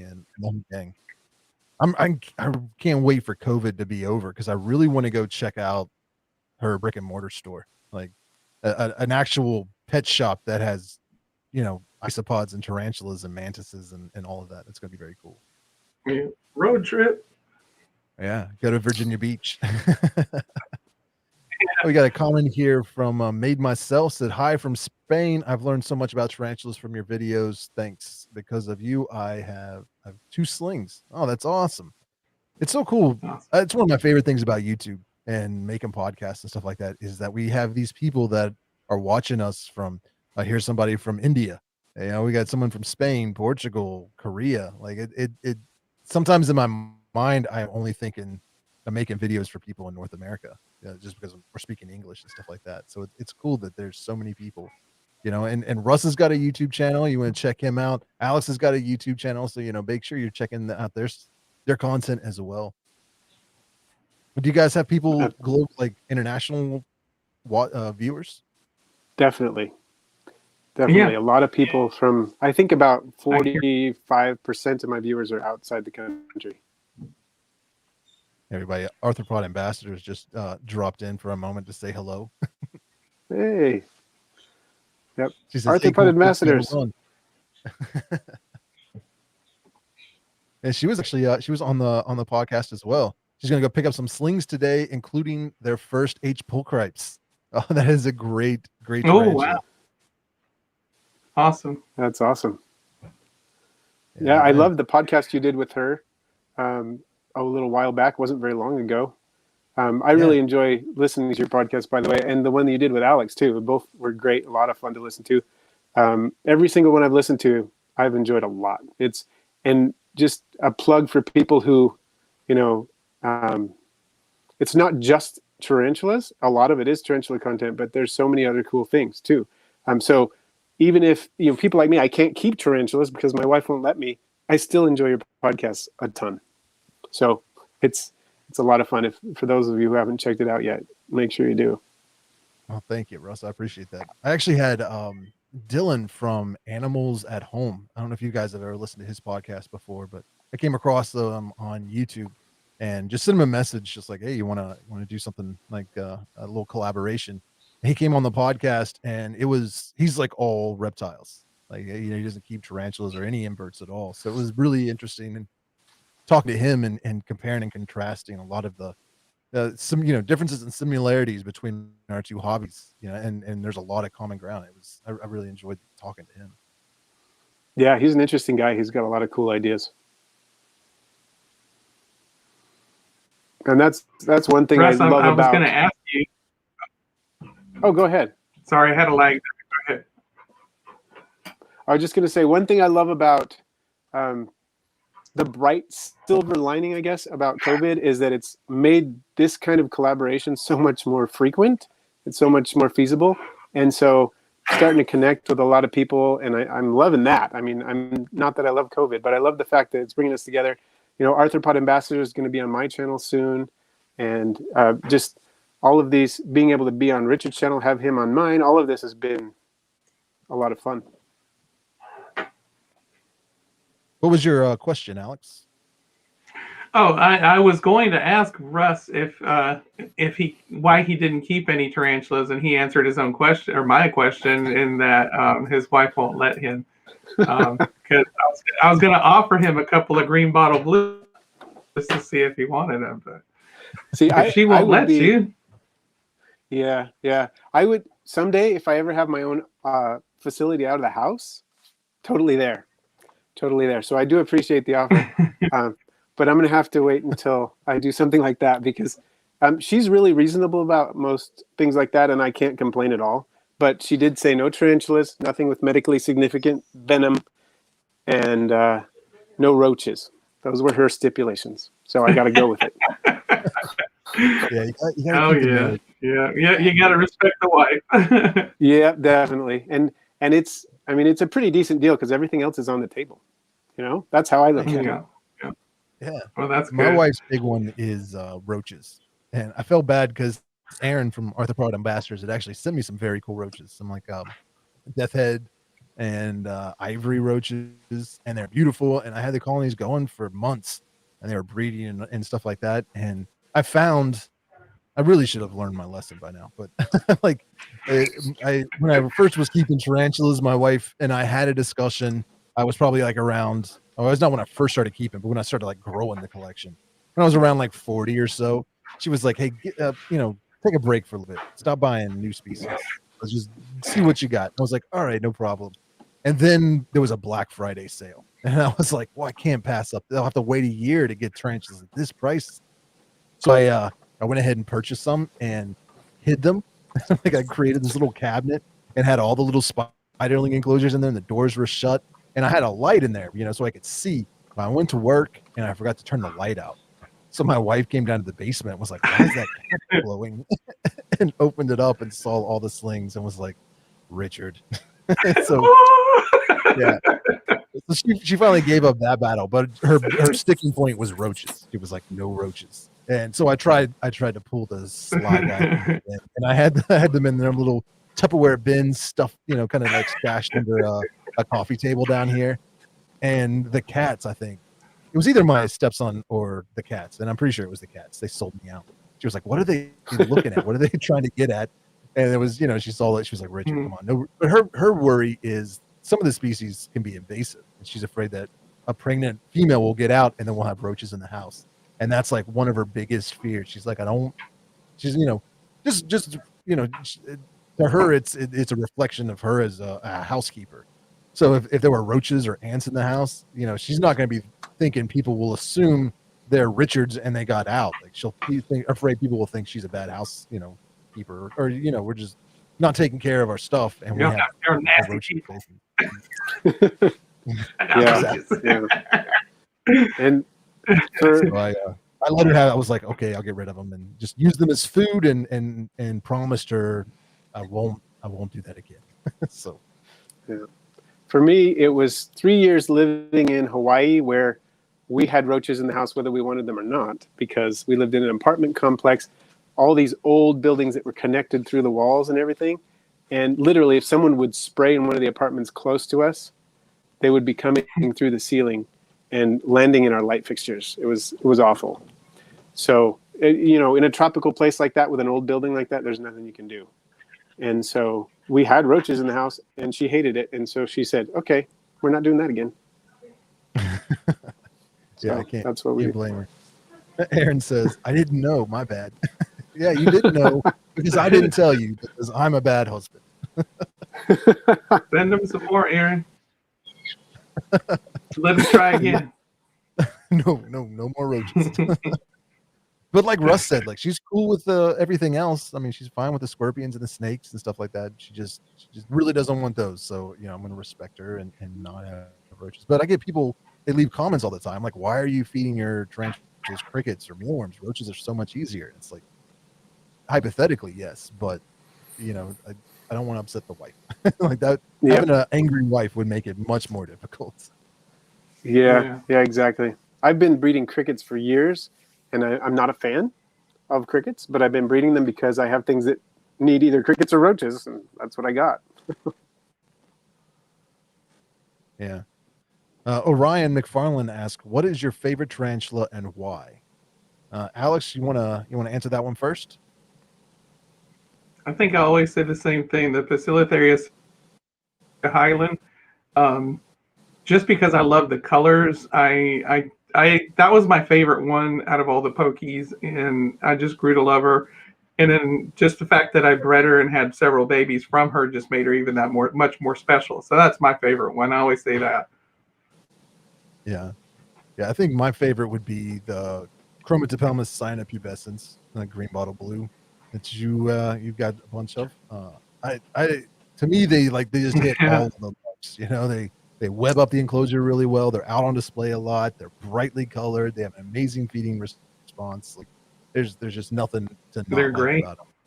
And my adult female just passed away a couple weeks ago. I was heartbroken, and I bought her as an adult female, and I don't even remember who I got her from, but I mean I've had her for years, and so I knew when I got her she was already mature. And they don't live as long as like a Faunopelma and Brachypelma species. So then I just kind of forgot that I didn't raise her from a sling, and she had been acting really lethargic, and I was just like, what could be wrong with her? I knew that she was eaten, and they're so bulletproof. They just keep them arid and give them stuff to web up. Yeah. So I was like, and then she just slowly started fading away, and I was like, and then it dawned on me like she's probably really old. Like she had probably already been bred many times before I even bought her. So I mean, I was lucky she had stayed around as long as she had. But yeah, so now I'm just down to one green bottle blue, and it's like a juvie. So I may have to take you up on that offer, Alex. I'll send you some. Yeah, need some Tarantula Haven GBBs. Russ does too. He just doesn't know it. Well, if I ever have a facility, like I said, I think that's a species I'd be interested in keeping for sure. I love the color. They're great. It sounds like they're an easy one. So that's probably going to be on my list if I ever do get a facility where I can do that. So when you say you're considering Yeah, getting a they are facility, great. They're hardy. are you talking about like what exactly do you mean by that? Well, that could take several forms. I mean, if I can get a climate-controlled shed out in the back, we do have a shed. It's not climate-controlled, but if I were able to, do the insulation and the climate control and everything I needed to in there, she'd probably be okay with me doing that. So I'm looking into that if I can get the funds to do that, or if, my dream would be someday to set up a shop, a brick and mortar store, and just have that be my full-time job. And I'd love that. I mean, if I can ever do that, definitely. I'll have tarantulas and roaches there. So Yeah, that's kind of what I mean. I had actually been talking to my wife before all this stuff happened. But I was running into an issue with just having space to make YouTube videos and to keep my tarantulas. I'm like sharing the basement with my son right now. So like half of it is like his little couch and Xbox and TV. So he can get away from us and play video games. But it's like if I need to shoot and he wants to play, Minecraft or whatever he's playing, and then there's a battle about whose time is more important at the moment. And I'm bigger than he is, so I usually win. And he does not like that. So I was like, we need to share When this he space. starts making money with his video games, then Exactly. Now I'm doing this full time. That's right. I got that trump card. Like, hey, if you want electricity and internet, then I got to work, buddy. But one of the things we had been talking about was renting like an office space or like like I don't know, just like an empty room somewhere and moving my collection there and just kind of turning that into somewhere where I keep all the tarantulas and reptiles, but also make YouTube videos. And it seemed like it would be pretty cool. Like something I'd really like to do. You see a lot of the larger YouTubers do that, just making videos about cameras and stuff. They rent a space. So Mhm. that's something I've considered doing. But Right.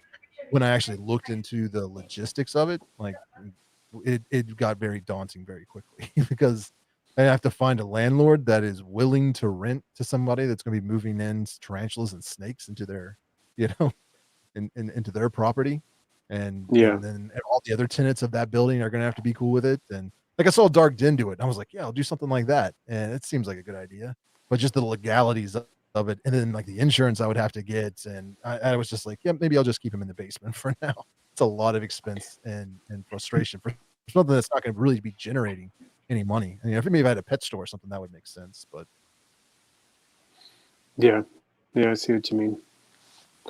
we got a question from Naomi Anderson said, can you help me with this? Will a bioactive enclosure benefit my pink toe tarantula, or is that kind of setup not necessarily? I can't speak today. Personally, I'll answer first. I don't think it's necessary. It's definitely not. I've got a couple of vicularies and just regular enclosures. As long as you got a large water dish, that'll provide plenty of humidity. Make sure you got good circulation, good ventilation. But I do have my Carabiner Versicolor. Recently, I put it in a bioactive setup. It's in a paludarium. And I got a video on that if you want to go check it out. I mean, they used to be avicularia. I mean, they're very similar species.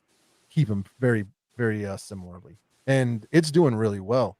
It's actually, I don't think you can see it on camera, but it's where's my hand? Right over there. No, there. I can't do that. But it's doing really well. And that's like a full water feature on the bottom. It's like a 4-gallon aquarium, 5-gallon aquarium, something like that. 5 gallons worth of water, and it's got a little beta fish in there and little platform with substrate, and there's isopods and springtails, and it seems to really be enjoying the live plants and stuff like that. Though it does, I don't know if you guys have ever used this stuff. I got one right here. No, I don't. I put it somewhere else. But they're like the cork bark that you can get to put in the back of those Exoterra enclosures. Have you seen those? Yeah. So I use one of those. those. Yeah. And I think because the humidity is so high, I got a little waterfall in there, and then like so there's like a tube running up the back of it, and it started to warp a little bit. So it's like pulled back from the, it's kind of concaved, I guess. And there's enough of a space at the top of it. If I startle that Carabiner Versicolor, it runs up and then behind it. So it's like, instead of making all this cool webbing on the plants and stuff like I was hoping for, it's made its little web tunnels behind the cork bark, which is very frustrating. So what did you do to attach the cork bark to the back? Is it just pressure fit, or did you silicone it, or what did you do?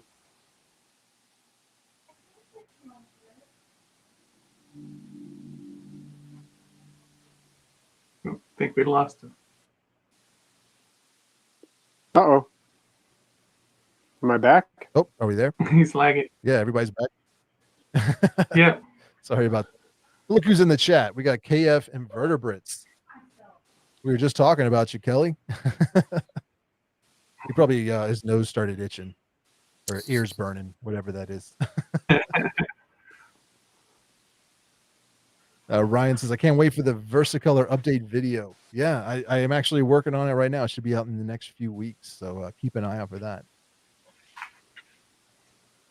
There's definitely an attraction to a multi-species setup like that, where you've got the isopods and springtails, you've got the betta, you've got the tarantula up top. That is, I mean, it's hard to beat something like that for just being able to look in there and see there's always something going on. Yeah.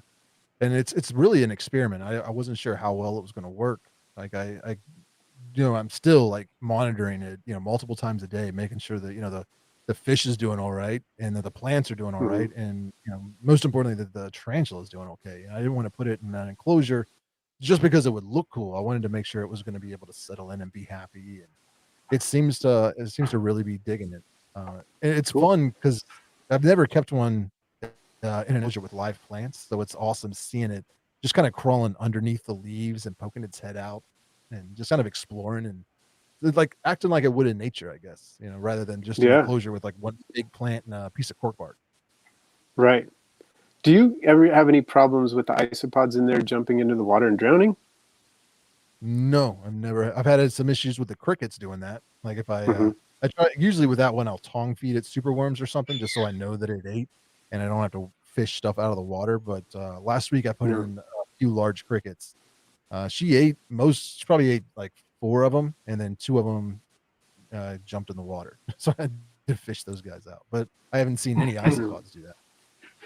Oh, that's good. Because certain species will drown themselves if they can get to water.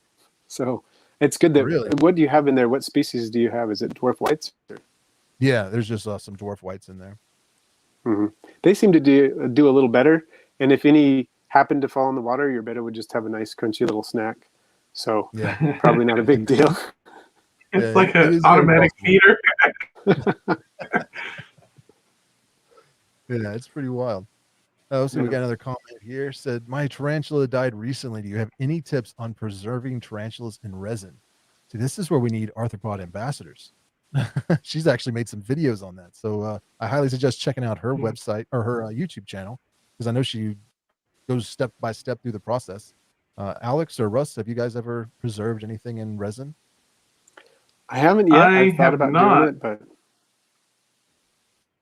I've actually got stuff to do that.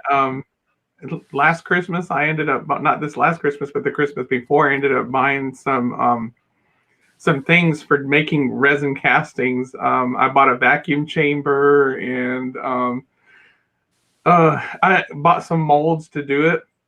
And I just haven't had a chance to do it, but I do plan on doing a how-to video. One thing that you should do with the tarantula is to pretty much clean out the abdomen.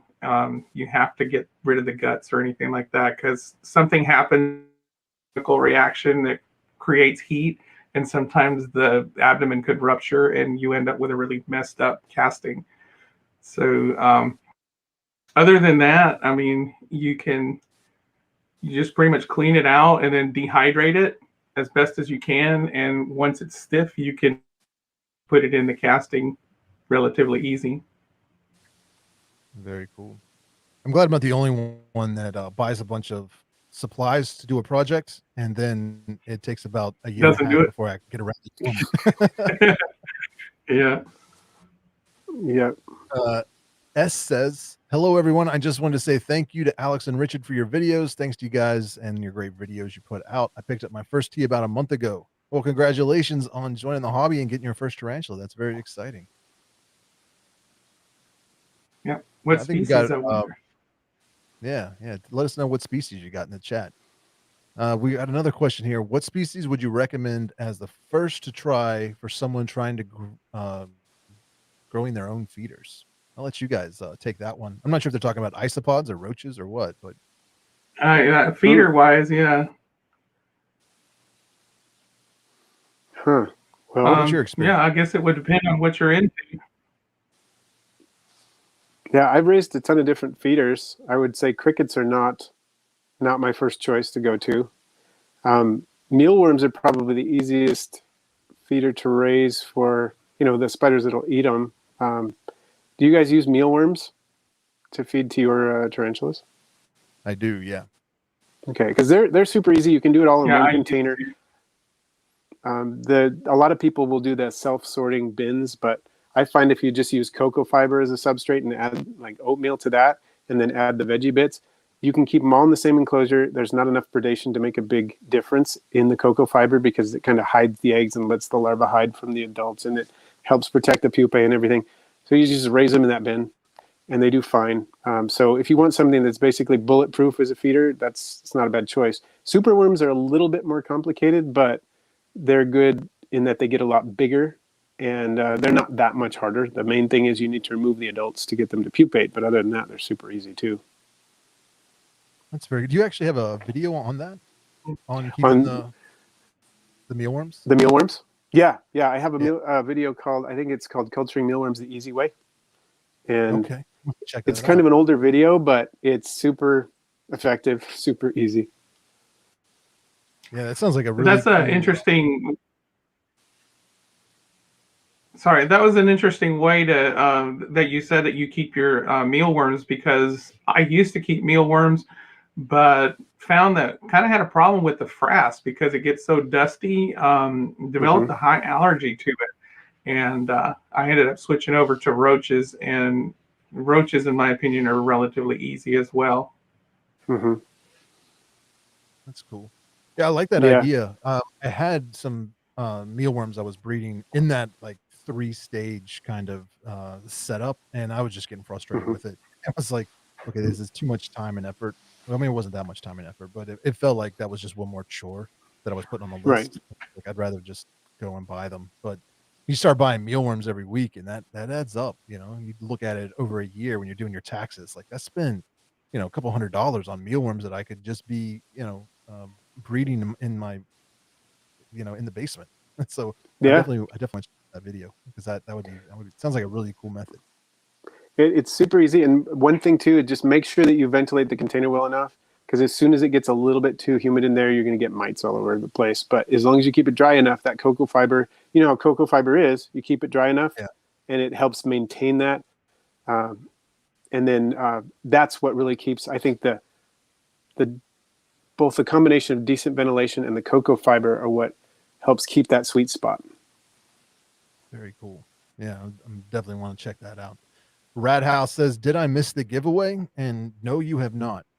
We had some special guests come on, and we've been talking, and I just have not gotten to it. But I'm trying to keep this around 2 hours, so we got about 20 minutes left. So here shortly, I'll be drawing the winners for the giveaway. So stick around, and you don't have to be present to win. Like I'll be sending an email out to the winner of the email giveaway. But I do have some stickers and T-shirts that I'm going to give away to some people in the chat. And since we have Alex and Russ here, I'm going to see if maybe they can come up with a question. I didn't give them any warning at all, but if they come up with a trivia question that they know the answer to, and I'm going to let them ask that. And the winner, the first one will be. I put out this new shirt. I'm going to try and pull up a picture for you real quick. It is. It's got my green bottle blue, actually the one that just passed away, on the front of it, and it says, "Back, I keep tarantulas." I really enjoy that. So I'm gonna give that shirt away. It comes in from like extra small to 4X. So if you wear a shirt in any of those sizes, you are definitely more than eligible to win. And it ships worldwide. So with I don't know what's going on in the UK right now. I've been hearing a lot of people are having issues. Like they'll deliver stuff, but they're charging like $20 or something. Have you guys had any issues? Have you sent anything? Yeah, that happened. I sent something to JoJo of JoJo's Exo and she had to pay like something like 11 pounds or something like that just to get her shirt. Oh wow. Mm. Yeah, somebody was talking. They had to pay like $80 for a jacket that they had ordered off Amazon or something. I was like, Ouch. Yeah, it's weird stuff going on. Yeah.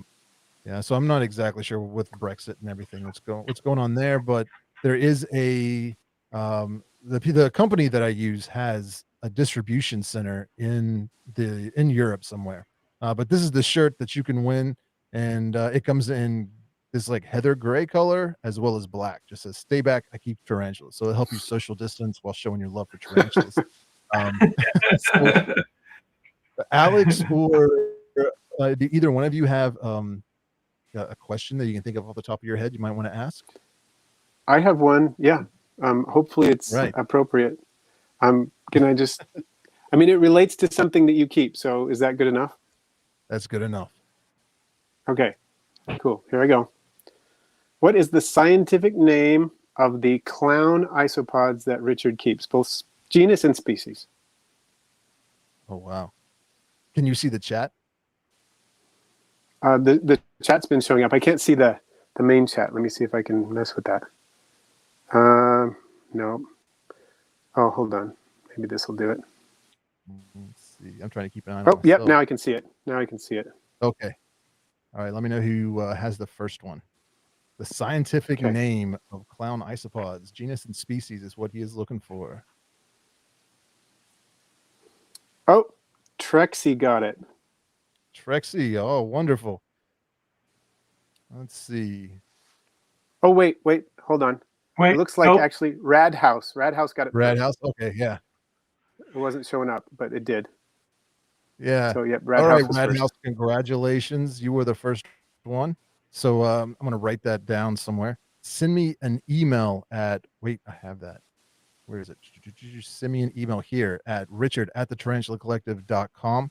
And make sure that you put your YouTube screen name in there along with that. So I'll know who you are, and include your mailing address and what size shirt you want. If you forget, I'll just write you back and tell you to do that. But congratulations, Rad House.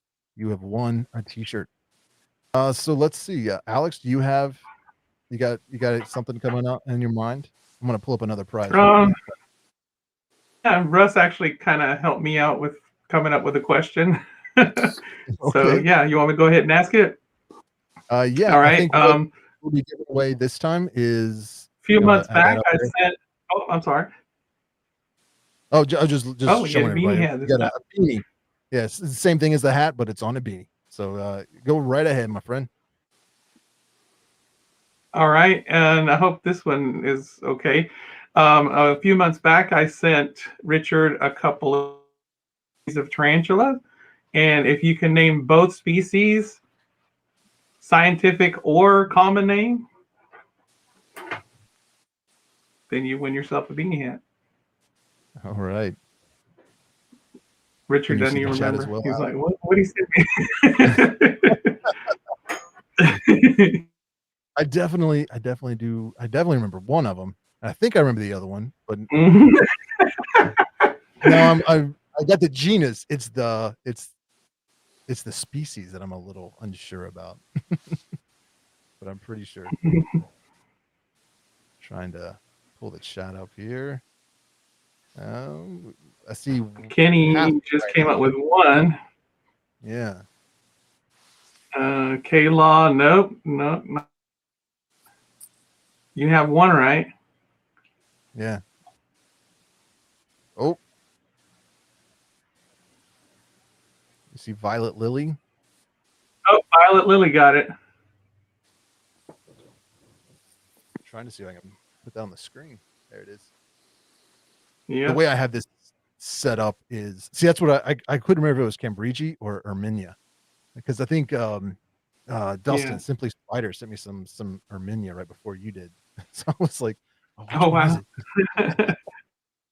But yeah, congratulations, Violet Lily. Again, just send me an email to that what I just had on the screen. Let me see if I can put it back up here. Yeah, send me an email at richard@tarantulacollective.com, and I will get you that hat sent out.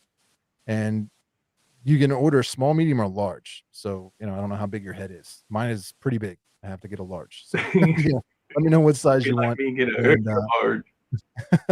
I'll get that sent out there to you as quickly as possible. But I want you to go. There we go. Trying to edit this on the fly. Is that considered editing? I don't even know. Trying to manage all these screens is proving a little difficult. So congratulations to our winners.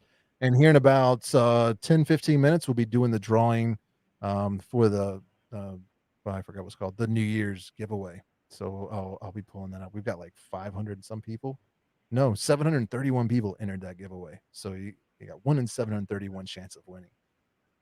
Wow. But this has been a lot of fun, guys. I appreciate you all coming on and hanging out. Do you guys have any other questions in the chat for me or Russ or Alex? I have a question for Russ. Oh, all right. You mentioned getting permits for selling some of your isopods. I had no idea that you had to have permits and all that kind of stuff. Well, I have. Did we lose Russ?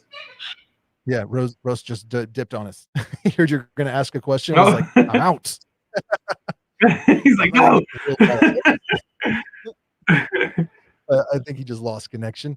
But he will be back shortly, I'm sure. I was just really curious about that. Yeah. There he is. He's coming back. All right, Hey, Alex, Russ, did you hear the question?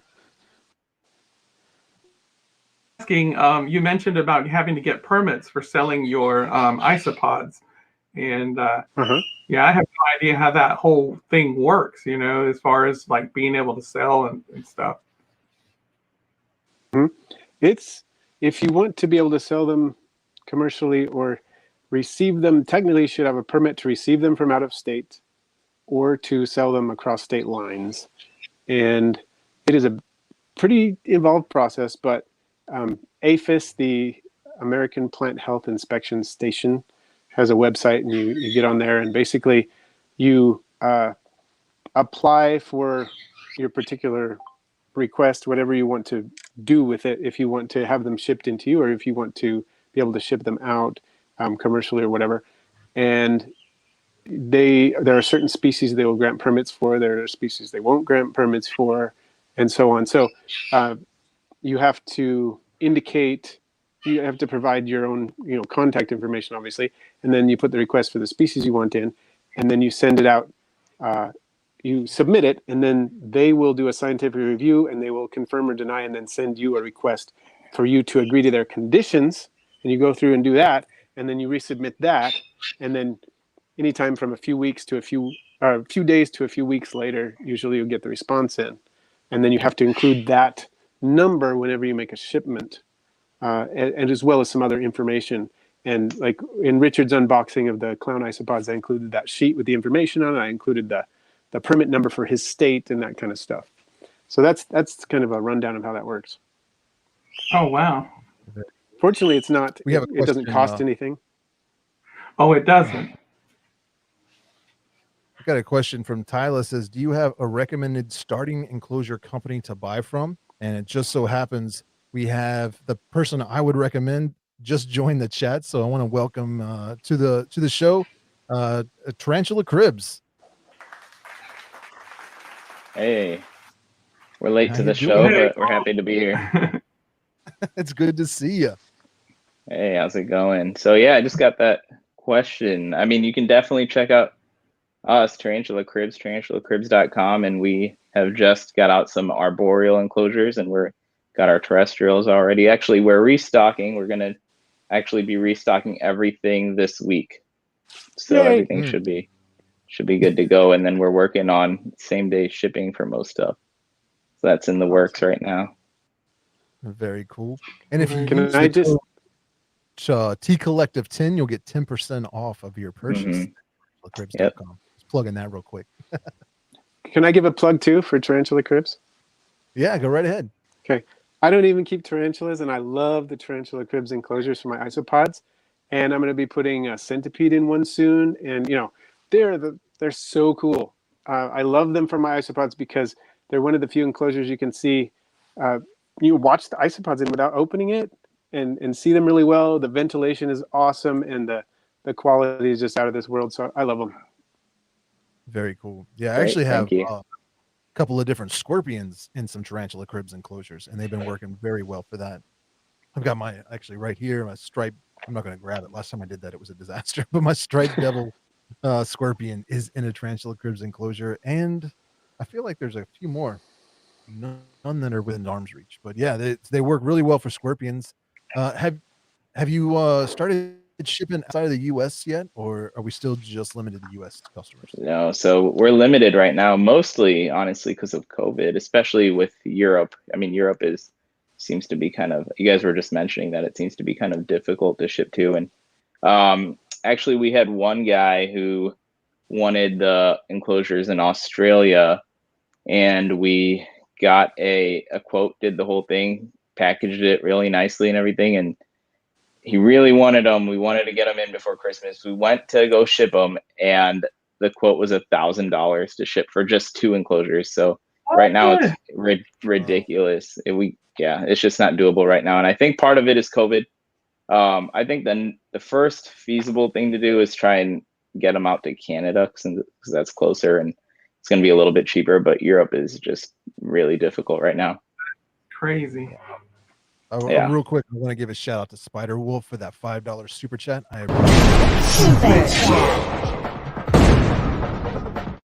It's been a while since I got to hit that button. So much. He does have a question. Says, I have a Grammostola rosea, secondhand female. I've had her for 3 years. She molted for the first time for me. Is there any way to approximate her age? Oh man, that's a tough one.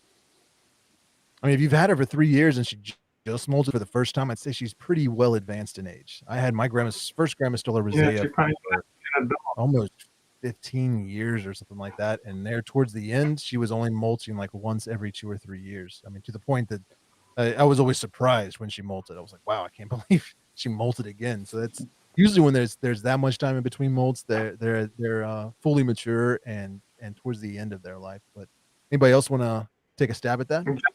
Ballpark, maybe at least 10 years, right? Oh yeah, easily. I mean, just a ballpark figure or something. A tarantula that's molting every 3 years would probably be at least 10 years old. Takes them that long just to reach maturity, I think. Yeah. But thank you so much. Hopefully we answered your question for you.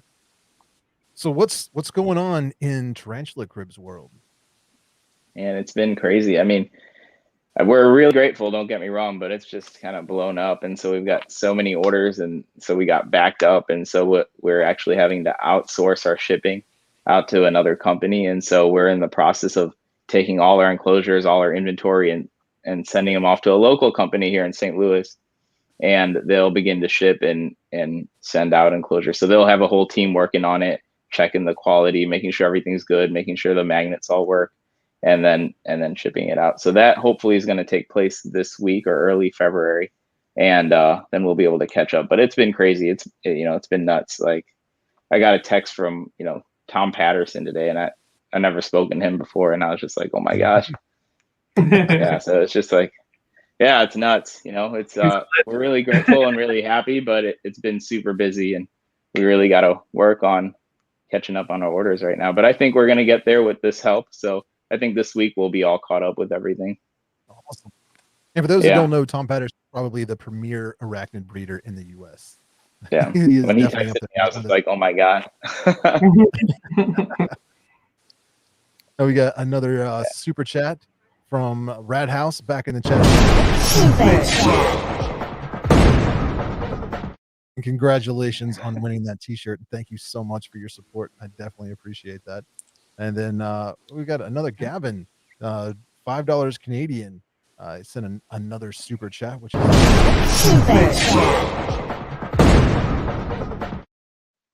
and I think that message is actually for you, Trent. Yeah, we can get send us a message on Instagram if you're on Instagram at Tarantula Cribs, or you can hit us up on our website at tarantulacribs.com, and you can send me your shipping address and we can get you a quote and just see what it is, and then kind of go from there. I mean, we can definitely try.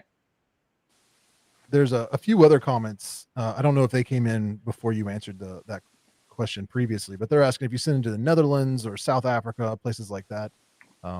Yeah, it's all the same thing. I mean, we've gotten quotes and it's just crazy expensive, and I think the guy that wanted to order the one we did to Australia, which was $1,000, I mean, that was just nuts. And so I think they're all around that. I mean, Europe's a little bit cheaper, but it's still crazy. So we got to figure out a different way. I think probably shipping stuff in bulk and working something out like that will probably be the best bet. But COVID's really restricting all of that. I don't know. I hope by this summer that kind of calms down. It's going to be very difficult just because they're really bulky and they're fragile. So you've got to like put in a whole lot of packaging material to Exactly. give them plenty of shock absorption. And I know just from my last job shipping anything internationally, even if it was small, the larger it got, it didn't matter how much it weighed. Right. Sometimes it was just the size of the package. That's exactly right. Yeah. So but we hope to. I mean, it would make sense. So hopefully soon. So Mo, have you gotten over the worst of the acrylic shortage due to COVID? Is that? Yeah, I haven't had to deal with that in a while now. So that's been good. No issues there. Yeah, I think they caught up after the initial spike with COVID. So I guess a lot of people, it's just a one-time investment when they buy the shields and all that. So it's kind of calmed down. Makes sense. That's good. Yeah, we've got an interesting question from Tyla. She asks, what started your interest in the hobby? And I think we'll start with Alex since he's up in the top corner there. You want to answer that, Alex? In the tarantula hobby particularly, or just I've always been fascinated by animals ever since I was a little kid, and I started keeping my first tarantula probably about 1995, 96, I think.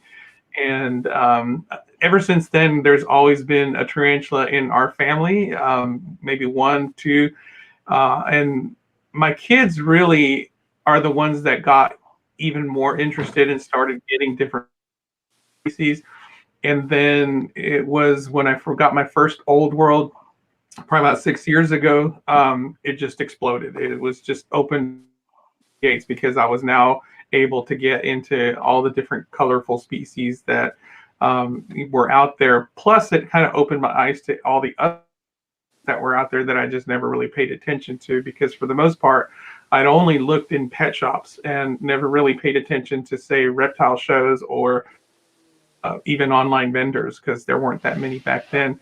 But it just, just kind of opened the floodgates, and it's been heaven ever since, bringing them in, getting different species. Very cool. Well, how about you, Mo? How did you get involved in all this? Yeah, so I was in high school. I think my parents would have never let me have a tarantula, but I just was able to drive. I was like 16 or 17 years old, and one of the first places I went to was this local pet store, and they ended up having probably a juvenile or adult Brachypelma smithy, and I just ended up buying it on the spot. It was $15, which was a steal. I think back then they were like $100, and so it just ended up buying it on the spot. Bought it home. My parents were not happy, but I thought it was the coolest thing ever, and since then it's been game over. And that was a long time ago now, but I've always been interested in spiders and nature and animals and all that. And just as a shameless plug, if you really want to get in more depth to their answers, all three of these gentlemen have been on my podcast, the Exotic Pet Collective, and we've discussed this exact topic. And so, hey, if you really want to get in depth on how they began, definitely check those out. But Russ, you're up. Okay. Well, when I was 18 months old, my mom was cleaning out my pockets and found that I had stuffed them with live earthworms. So I was born to an interest in invertebrates and just all living things, and have been keeping pets my whole life. You had earthworms in your pocket? Yep. 18 months old. Somehow I got that past her into my pockets. I don't know how I did it, but yeah. My mom used to tell a story when I was a young kid. For a few years, we lived in Oklahoma City. I was born in West Virginia, and then my sister was born 18 months later, and she was born in Oklahoma. So it tells you how young I must have been. And we lived there for a few years. And by the time I started kindergarten, we were in West Virginia. So I don't know how old I was, but I was speaking and able to crawl, and we were at we were at the mall, and my mom would get very frustrated with me because I would crawl underneath the racks of clothing and be chasing crickets. or at least what I thought were crickets. But what I'd come out with were these huge roaches, and then she would be humiliated because we would go in these clothing stores and she's shopping for dresses or whatever, and I'm like pulling out roaches and showing people and embarrassing the store owners and stuff. But I have a feeling, I haven't been to Oklahoma since then. I have a feeling it was similar to Florida and stuff, where no matter what you did, you're gonna have roaches or lizards in your house and stores. But that was pretty wild. Here's a funny story. When I was very little, I lived in California, and sometimes when you walk plant, my mom had a lot of plants, so she'd ask me to go water them and stuff, and all these little isopods would start climbing the wall, and I didn't know species or anything like that, but and I used to collect them and put them in jars, but somehow the jars would always end up getting tipped over, and the isopods would crawl out, and they would always find my dad's shoes. So we're forbidden from keeping isopods when I was a little kid. But that was my first ever experience with invertebrates for isopods. Nice. No, correct me if I'm wrong, but everybody here is a father, right? Everybody's got children. I see a lot of head nods. So are your all's kids into keeping inverts and reptiles and stuff like that as well? Let's start Mine are, yes. I'll start with Alex. He spoke up first. Yeah. So they're into yeah, that? mine are. Yeah. My oldest son is probably the least interested in keeping pets right now, just because he's moved on to California and he's got work and everything that he's concentrating on. But my son Evan, he is my middle son, and he keeps a few inverts. He's had some couple tarantulas, and he's got praying mantis and things like that. And her is probably the one that's the most into it. I think she's probably got about 7 species of tarantula right now. Nice. What about you, Mo? So I got 2 kids, and the oldest one really likes his snakes. So he has a corn snake and a milk snake, and he loves those. He does like the tarantulas, but he likes the snakes more.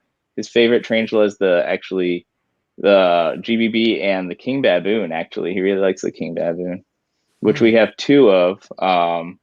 And they don't really come out too much, but he likes those. I think it's like the muticus. I think that's what it's called. Yeah. And then my youngest son, he likes the scorpions, so he's all about that emperor scorpion and that. And then my wife has the panther chameleon. She's about that. Man, those panther chameleons, beautiful. Yeah. Russ, what about you? Yeah, I have 4 kids, and they all love animals. It helps that my wife is the daughter of 2 former zookeepers. So that we've always, both sides, they get it from both sides basically. And all of them have either had pets or have pets now. My oldest son is at college, so he doesn't have anything right now, but he had a centipede of his own for a while, and they've all had rats and things like that. My second oldest son has a corn snake that is his, and then my oldest daughter has an axolotl and a leopard gecko, and then my youngest daughter has a budgie and her own aquarium with shrimp and fish in it, and then she also has her own colony of isopods. So yeah, they all like it. They've come with me on bug presentations when we go to do bug presentations and assisted me with that and things like that, so that they're all into it. That's cool. Yeah, my kid, he likes them in theory. He likes to look at the tarantulas and the geckos, and when people come over, especially like with the leopard geckos or snakes, he likes to take them out and handle them and show people and stuff like that. But when it comes to feeding and cleaning and stuff like that, it's like, those are your geckos and snakes, Dad. Yeah. So I don't have anybody sharing the responsibility, but they definitely do enjoy it. So yeah, your kids help you take care of them? No, Mine it's pretty do. much all me. Mine do, but I pay them to do it. That's where they get their allowance from. So Nice. That's a good idea. We got to do that. Let's see. We got a few more questions. It's all me here, but my daughter helps. That's awesome. What's the purpose in changing the scientific name Brachypelma to Tillicotyle on some species? Oh man, I don't think we have any scientists in here really. But does anybody know the answer to that? Would like to jump on it? I don't know the answer. I don't know if Well, I'm they've not done really like DNA testing or.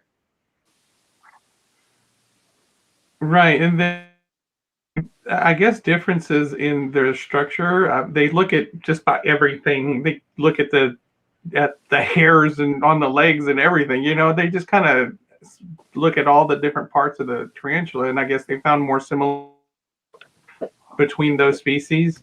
But it's kind of weird too that a lot of the ones that got switched to the Tillicotyle are more of your darker and less colorful, whereas the ones that stayed in Brachypelma are more red or have the red markings.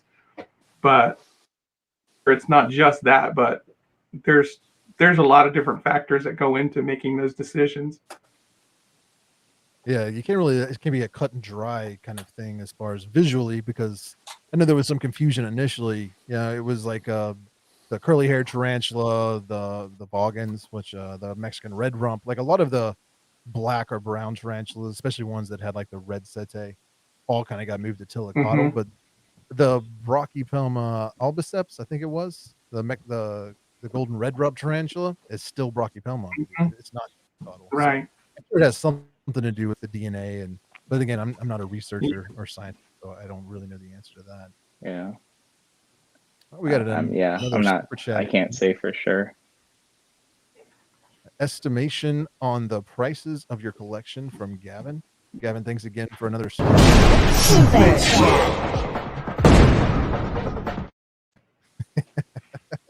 Everybody's getting annoyed. I can see it in your faces, but it makes me giggle every time.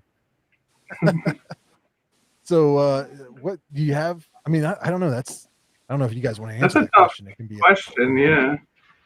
Because I mean, I have slings that I paid $5-10 for, and then I've got slings that I've paid $70-80. But as far as and it's kind of like GameStop stock right now. Like you bought it when it was really low, but then it grew over the ages, and now they're worth technically worth hundreds of dollars if you were to sell them. But Right. Yeah, exactly. Yeah, I would say in the thousands, but I mean, I don't think I've spent that much. But yeah, I hope not. I'm not going to answer that question because there's a chance my wife will watch. Yeah. Let's just say we have what we have. Yeah. That's the safe answer. Yeah. Yeah. I mean, I'm not gonna lie. I've snuck a few tarantulas home before, so. All right. Well, guys, it is getting late. We've been doing this for about 2 hours now, and I got to do a giveaway. But I wanted to thank you all for coming on, and for everybody in the chat that's been asking questions and stuff like that. Is there anything you guys want to say or shout out, or got new videos coming out you want to talk about before we go? Well, I would like to say again, happy birthday. And it was nice to talk to you and be a part of that. It was nice to talk to Mo and Alex as well. So it was great. Thanks for inviting me. I appreciate you coming on, man. It's always fun having you on and talking, and hopefully in the near future you'll be willing to come back on the podcast again, because I've gotten a lot of questions from people have been sending my way because of the podcast, and I keep throwing them in your direction. I'm like, you should really go ask Russ. But yeah, it would be awesome to be on again. I'd totally do it. I'm up for it. Yeah, definitely. Awesome. Oh, what about you, Mo? Anything going on? And pretty much the same thing. Oh, Alex. What's up, Alex? Sorry. No, pretty much the same thing. Happy birthday. Congratulations on your 60,000 subscribers. That's a very big thing there. And, right now I don't even know what I'm doing on my next video. I'm shooting something, but I've got to finish the floor in the master bedroom because my wife's new desk came in and I was in the middle of doing that. So I may not even do one this week. It just depends on how much time I have. It was nice meeting Russ, and nice to talk to you, Mo. Yeah, nice to talk to y'all, and happy birthday and congratulations on 60,000. That's awesome, man. Thank you. keep going with that. I think you'll get to 100,000 pretty soon here. Yeah. Oh, yeah. that would be Be there in no Hit the time. simple Yeah. play button. Yeah. It's weird. Like I have been doing this now for about 2 years. I think I officially uploaded the first time in October, so that was a little bit more than 2 years ago. But it was like end of January, right around this time, beginning of February, that I started uploading like every week, and decided to make a concerted effort to making videos. And I mean, if you are friends with me on Facebook or anything like that, you know that every time I upload a video, I share it on my personal profile. And I know my mom watches. Sometimes my sister will watch, but that's about it, I think. And I've been like trying to like tell my friends about this, what I've been doing for 2 years now. And just today, when we were at the, we had a friend that had passed away, so we were at the visitation, and we're standing around talking, and people you haven't seen in a long time. And there was a couple of guys that were like, "Oh, I just watched one of your videos the other day. They were amazing." I'm like, for the first time, like, I'm trying to get you watched for Yeah. years. Thanks, man. Yeah, but yeah, I appreciate. I'm glad you enjoyed it. That's your- It was funny. But thank you guys so much for coming on. It's been a lot of fun talking to you, and I've really enjoyed doing this live stream, hanging out with all these people in the chat. So maybe we should just do this again, even if it's not my birthday. Just, Yeah. like make it a monthly Let's thing. do it. Definitely. Awesome. All right. Well, I'm going to let you guys go and give away our prizes from the drawing. So you guys, thanks again, and I will see you next time. Thank you all. Everybody, right. say thanks in the Thanks chat. for having me. Thank you. Thank Appreciate you. you guys.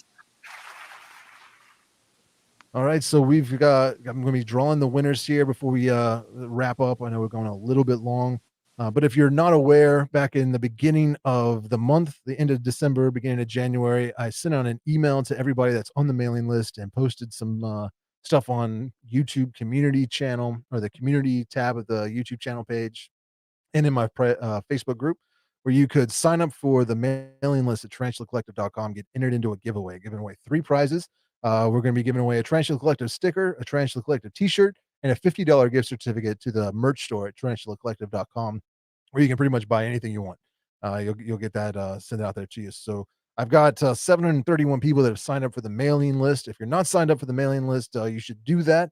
I put out probably every few weeks, I send out a newsletter just letting you know what's going on with like my life and what's going on with the collection, some pictures of what's going on, links to all of the new content, because now I'm doing this full time. I'm going to be putting out maybe 2 to 3 videos a week, just laser focused on creating new content and getting it out there. So if you're used to me only putting out 1 video a week, you may be missing out on a lot of stuff, because podcast on my second channel. I've got TikTok, Instagram, all that kind of stuff. So anytime I've put out new content, I'll include that in the newsletter. Just go to tarantulacollective.com, scroll down to the bottom. You'll see where you can sign up. But for those that have already signed up, we're going to be choosing those giveaways. So I've got a little random number generator here, and I've put everybody's name on a spreadsheet. So the spreadsheet, I will share my screen real quick so you guys can see what I'm talking about. Let's see, there it is. Share that.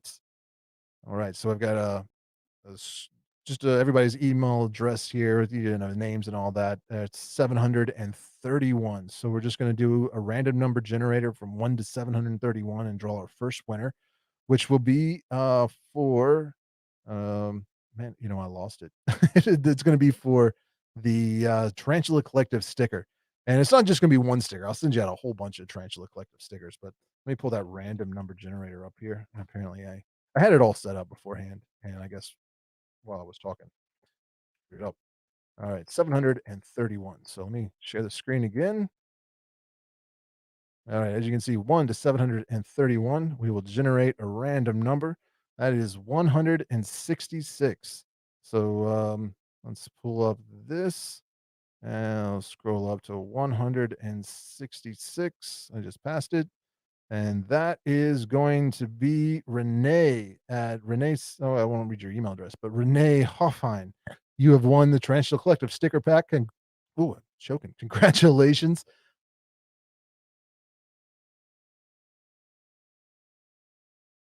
Oh, I kicked myself out of the stream. I'll make sure to send you an email, since it's not required that you're in the stream to win. And for those still hanging out in the stream, if you didn't have a chance to sign up for this, I'm going to do one more giveaway. after I choose these 3 winners, just to people that are in the chat. So stick around, and we'll give away another T-shirt or something like that. Maybe just a gift certificate to the website. You can buy whatever you want. But yeah, so let's draw the second one. The second winner is for a Tarantula Collective T-shirt. I don't think I specified which Tarantula Collective T-shirt it is, so you can choose from any of them on the website and pick that up. So we're going to go back to the random number generator. I'll pull it up here, not remove it, share it. There we go. Right. So that was 166. That's the one we last did. So we're going to draw another winner, 683. So let's pull that up. Who is 683? That's like really far down there. 683 is Natasha Morris. Congratulations, Natasha Morris. You have just won. I will also send you an email, and I should have done this on the first one. I'll have to go back and look. But congratulations to you. We'll send you an email with and you can decide what on the stream. There we go. I don't know why I keep doing that. This is my first day on the job. Before we draw the winner, I just want to say another thanks to everybody that joined as a channel member. Where you hit the join button underneath my video, and it's like I think it's like $2 or something like that, $1.99 is like the first tier, and it's just like chipping in $2 every month to kind of help support what I'm doing here. So I really appreciate everybody that joined as channel members and everybody that sent super chats during this live stream. That was very, very generous of you. If you didn't catch on, I'm making a video on it, but I got laid off from my full-time job, so now YouTube is my full-time job. So making videos and taking pictures of tarantulas is now what I'm doing 100% of my time. So be on the lookout for a lot of new content, and everybody that's been supporting the channel, I really appreciate it. It really helps pay the bills. So we're gonna draw the number, the grand prize winner for the $50 gift certificate to the Tarantula Collective website, to the merch store. And I forgot to share it. All right, let me put the screen back up here.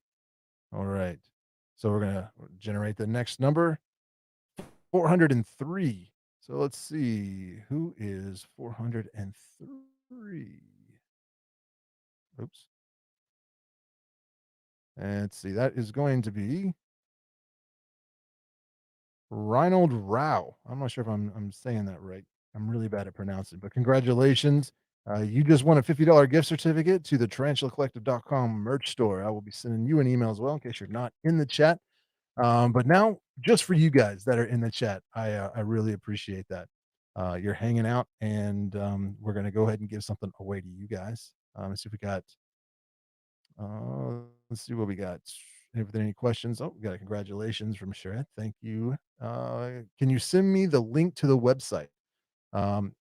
I'm not sure if I can. It's scrolling right down here at the bottom. It's thetarantulacollective.com. Let me see if I can drop a link in the chat real quick. Let me see. Give me a moment. I got to pull up YouTube and join my own live stream.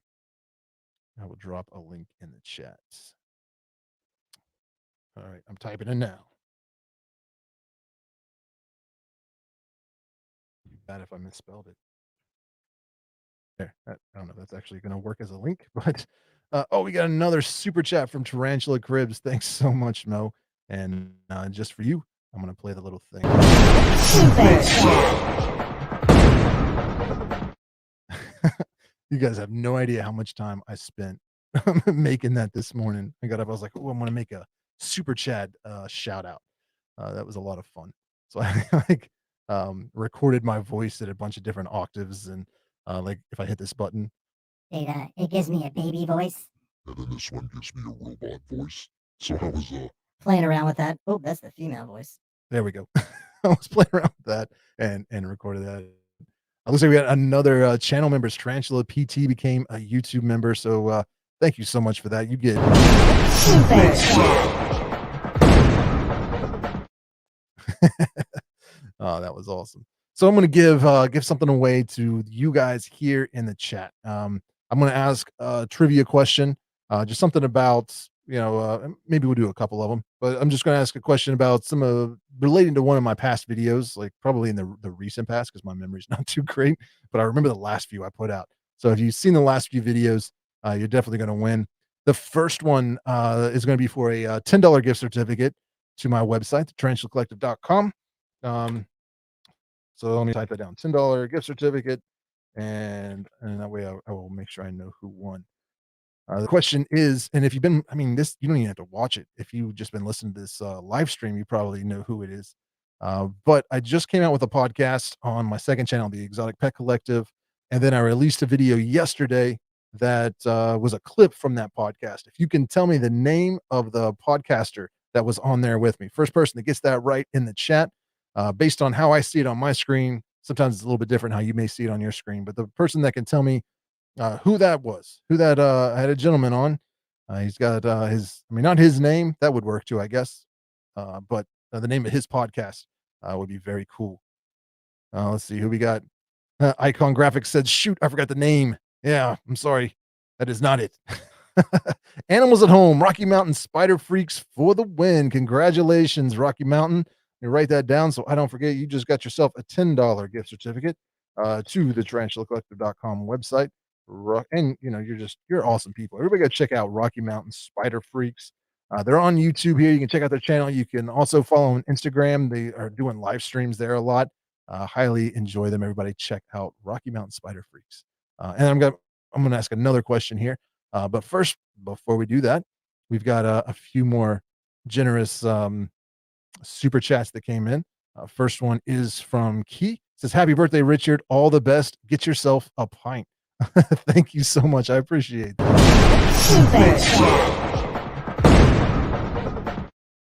If I could, yeah, that's very kind of you. Thank you very much. And then we have another one from Arachno Room. Says, you inspired me to make a channel myself. Well, that's awesome. Welcome to YouTube. That's I'm going to have to go check out your channel and see some of your videos. So, you know, if you're looking for some more arachnid content, you know, go check out Arachno Room. And thank you for the $4 or those £4 and yeah, £4.99. I believe that's what that is. Super chat. That was very cool of you. Thank you very much. All right, so we got another. This one we're going to do is a $25 gift certificate to my website. Jeez, I forgot what I was doing. A $25 gift certificate. All right. And who are we gonna do? What are we gonna ask? All right, so last video I did was that we just asked about was the podcast clip from the Exotic Pet Collective podcast. Now, this next question is going to be in reference to a video I made just not too long ago. We'll make it nice and easy. What is the latest, the most recent care and husbandry video I have done on my channel? If you can tell me the name of the species, I don't care if it's scientific name or common name, but first person that is in the chat that will tell me the name of the species that I did a care and husbandry video on. It's a tarantula. I'll give you that hint. Bam, Alan the hamster right in there with Avic Minitrix. Gotcha. Congratulations, Alan the hamster. You just won yourself a $25 gift certificate.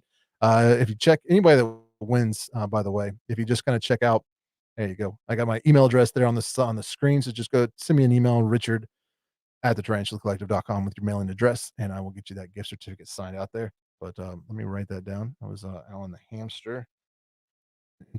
Name you've got there. All right, now this last one. This is the big one. So everybody, get your thinking caps on. We're going to be giving this one away, and I'm going to change it up. It's not going to be a gift certificate. It's going to be a hoodie. But I'll let you choose the hoodie. If you go to my website, I've got a few different styles of Tarantula Collective hoodies, and I'm like living in them right now. Like that's one of the benefits of having your own merch. I can order the samples and stuff. So I think driving my wife crazy. Everywhere we go, I'm putting on a Tarantula Collective hoodie. That or Tarantula Cribs. Mo from Tarantula Cribs sent me one of his Tarantula Cribs hoodies, and that thing is so freaking comfortable. I love it. I actually have been fighting with my wife because I'll come home and she'll be wearing it. I'm like, get out of my sweatshirt. That's mine. It is so comfortable, so soft. But yeah, so the winner of this trivia question will be able to get any of the hoodies that I have available on the website. Now, there are some hoodies on like I've got I've got my website, which has a merch store in it, but then through YouTube, there's a merch store through Teespring, and those hoodies are a little bit different.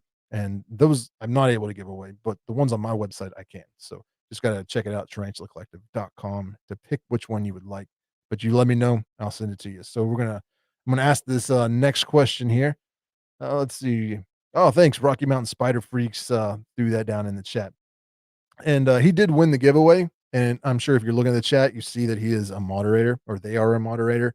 But don't read too much into that. I didn't even ask him to be a moderator. I was just really busy doing all of the editing and stuff live while we're having this conversation. So I just found a couple people that I recognized and knew that I could trust that were in the chat and made them moderators. To kind of help keep everything clean. So yeah. Surprise, you're a moderator, Rocky Mountain. But yes, so we're gonna ask another one. Ophi Spider Verse is in here. Yeah, I didn't know you were still hanging around. That's very cool to see you in the chat. Let's see. I gotta come up with another question. So let me check my videos here real quick. I should have, I do this almost every time there's a live stream. I give stuff away by asking trivia questions, and I never have the foresight to write down trivia questions beforehand. Like you think I would learn after 2 years, but this is a lot of fun. I enjoy hanging out with you guys, and I appreciate all your support and your patience. Let's see. Oh, this one's gonna be a tough one. If nobody knows the answer to this one, I got a backup question. Um, but I need to check, make sure. Don't remember. Okay. I This is on December 31st. I came out with a top 10 video. It's called the top 10 videos of 2020. It was like pretty much the top 10 tarantula care and husbandry videos. And I just kind of looked at all of the likes and comments and the analytics of the videos and chose the top 10 and counted them down that you guys enjoyed the most or watched the most. I guess the most popular ones. So if you know what the number one video was, and these are all care and husbandry videos, so it's going to be a species. I'm looking for a species name. It could be scientific or common, but if you can tell me what the number one video was on that list, you are going to win. Top blue spiders. No, wasn't the P Metallica. The top blue spiders was a different video. It came out before that. This was let's see. We got two people answering GBB, and that was not it. Definitely not the GBB or the Homorai. Nope. A lot of people asking the GBB. The GBB has been the one. Oh, we got one. Rad House. You just you got it right, but didn't you just win? You just won one. Let's let somebody else win. Rad House. Well, I kind of gave it away though. So Red House had the first one, and Megan came in with the second correct answer. So you know what I'm going to do is both Red House and Megan, you will win a hoodie. So I'm going to write that down. You guys send me an email, and I will get you hoodies sent out to you. We got Megan and Red House just won hoodies. Congratulations! Thank you all so much. This is a lot of fun, and I'm gonna close this all down. Yeah, we got a lot of people guessing the cobalt blue. Yes, it was the cobalt blue, and that I didn't pick that one. It's what you guys watched it a lot. So thank you everybody for joining me today. I know I've gone like 30 minutes over what I was shooting for, but I do want to remind you, if you're enjoying this, if you're having a good time, make sure you hit that like button and subscribe. But also, when you're done here, head over to Mr. Grindler's Creatures YouTube channel, because right now, as we're talking, the Tarantula Tubers Saturday Night Takeaway is going live. And right now, I'm gonna pull up a link. I'm gonna drop it in the chat. So if you guys want to go join there, and if you go and join that live stream, tell them I sent you. Be like, hey, I just came from the Tarantula Collective.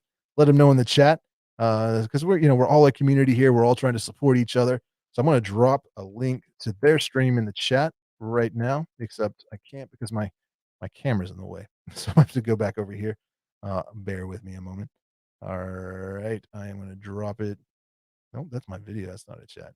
But you guys are awesome, and I appreciate it. I got a new video coming out this Tuesday, and then I think I'm going to be uploading another one on Friday. And if things keep going well, I may try doing 3 videos a week. I guess technically I'm doing 3 videos because I'm doing 2 videos and one short. But we're going to try. I'm going to try maybe do 3 videos a week. See how that goes. But for now, be on the lookout. 2 videos a week for the foreseeable future. Thank you guys for all your support. Thanks for hanging out here in the chat with me. I appreciate it. It's been a lot of fun. Thanks to my special guests that came on, to Alex from Tarantula Haven, Mo from Tarantula Cribs, Russ from Aquarimax Pets, and we can't forget Amy. She was on there briefly from Petrock N Roll, who is right now in the Tarantula Tubers Saturday night takeaway live stream. So everybody, I'm going to head over there. So hopefully I will see you guys over there as well. Thank you for all your support, and I will see you this Tuesday. Goodbye.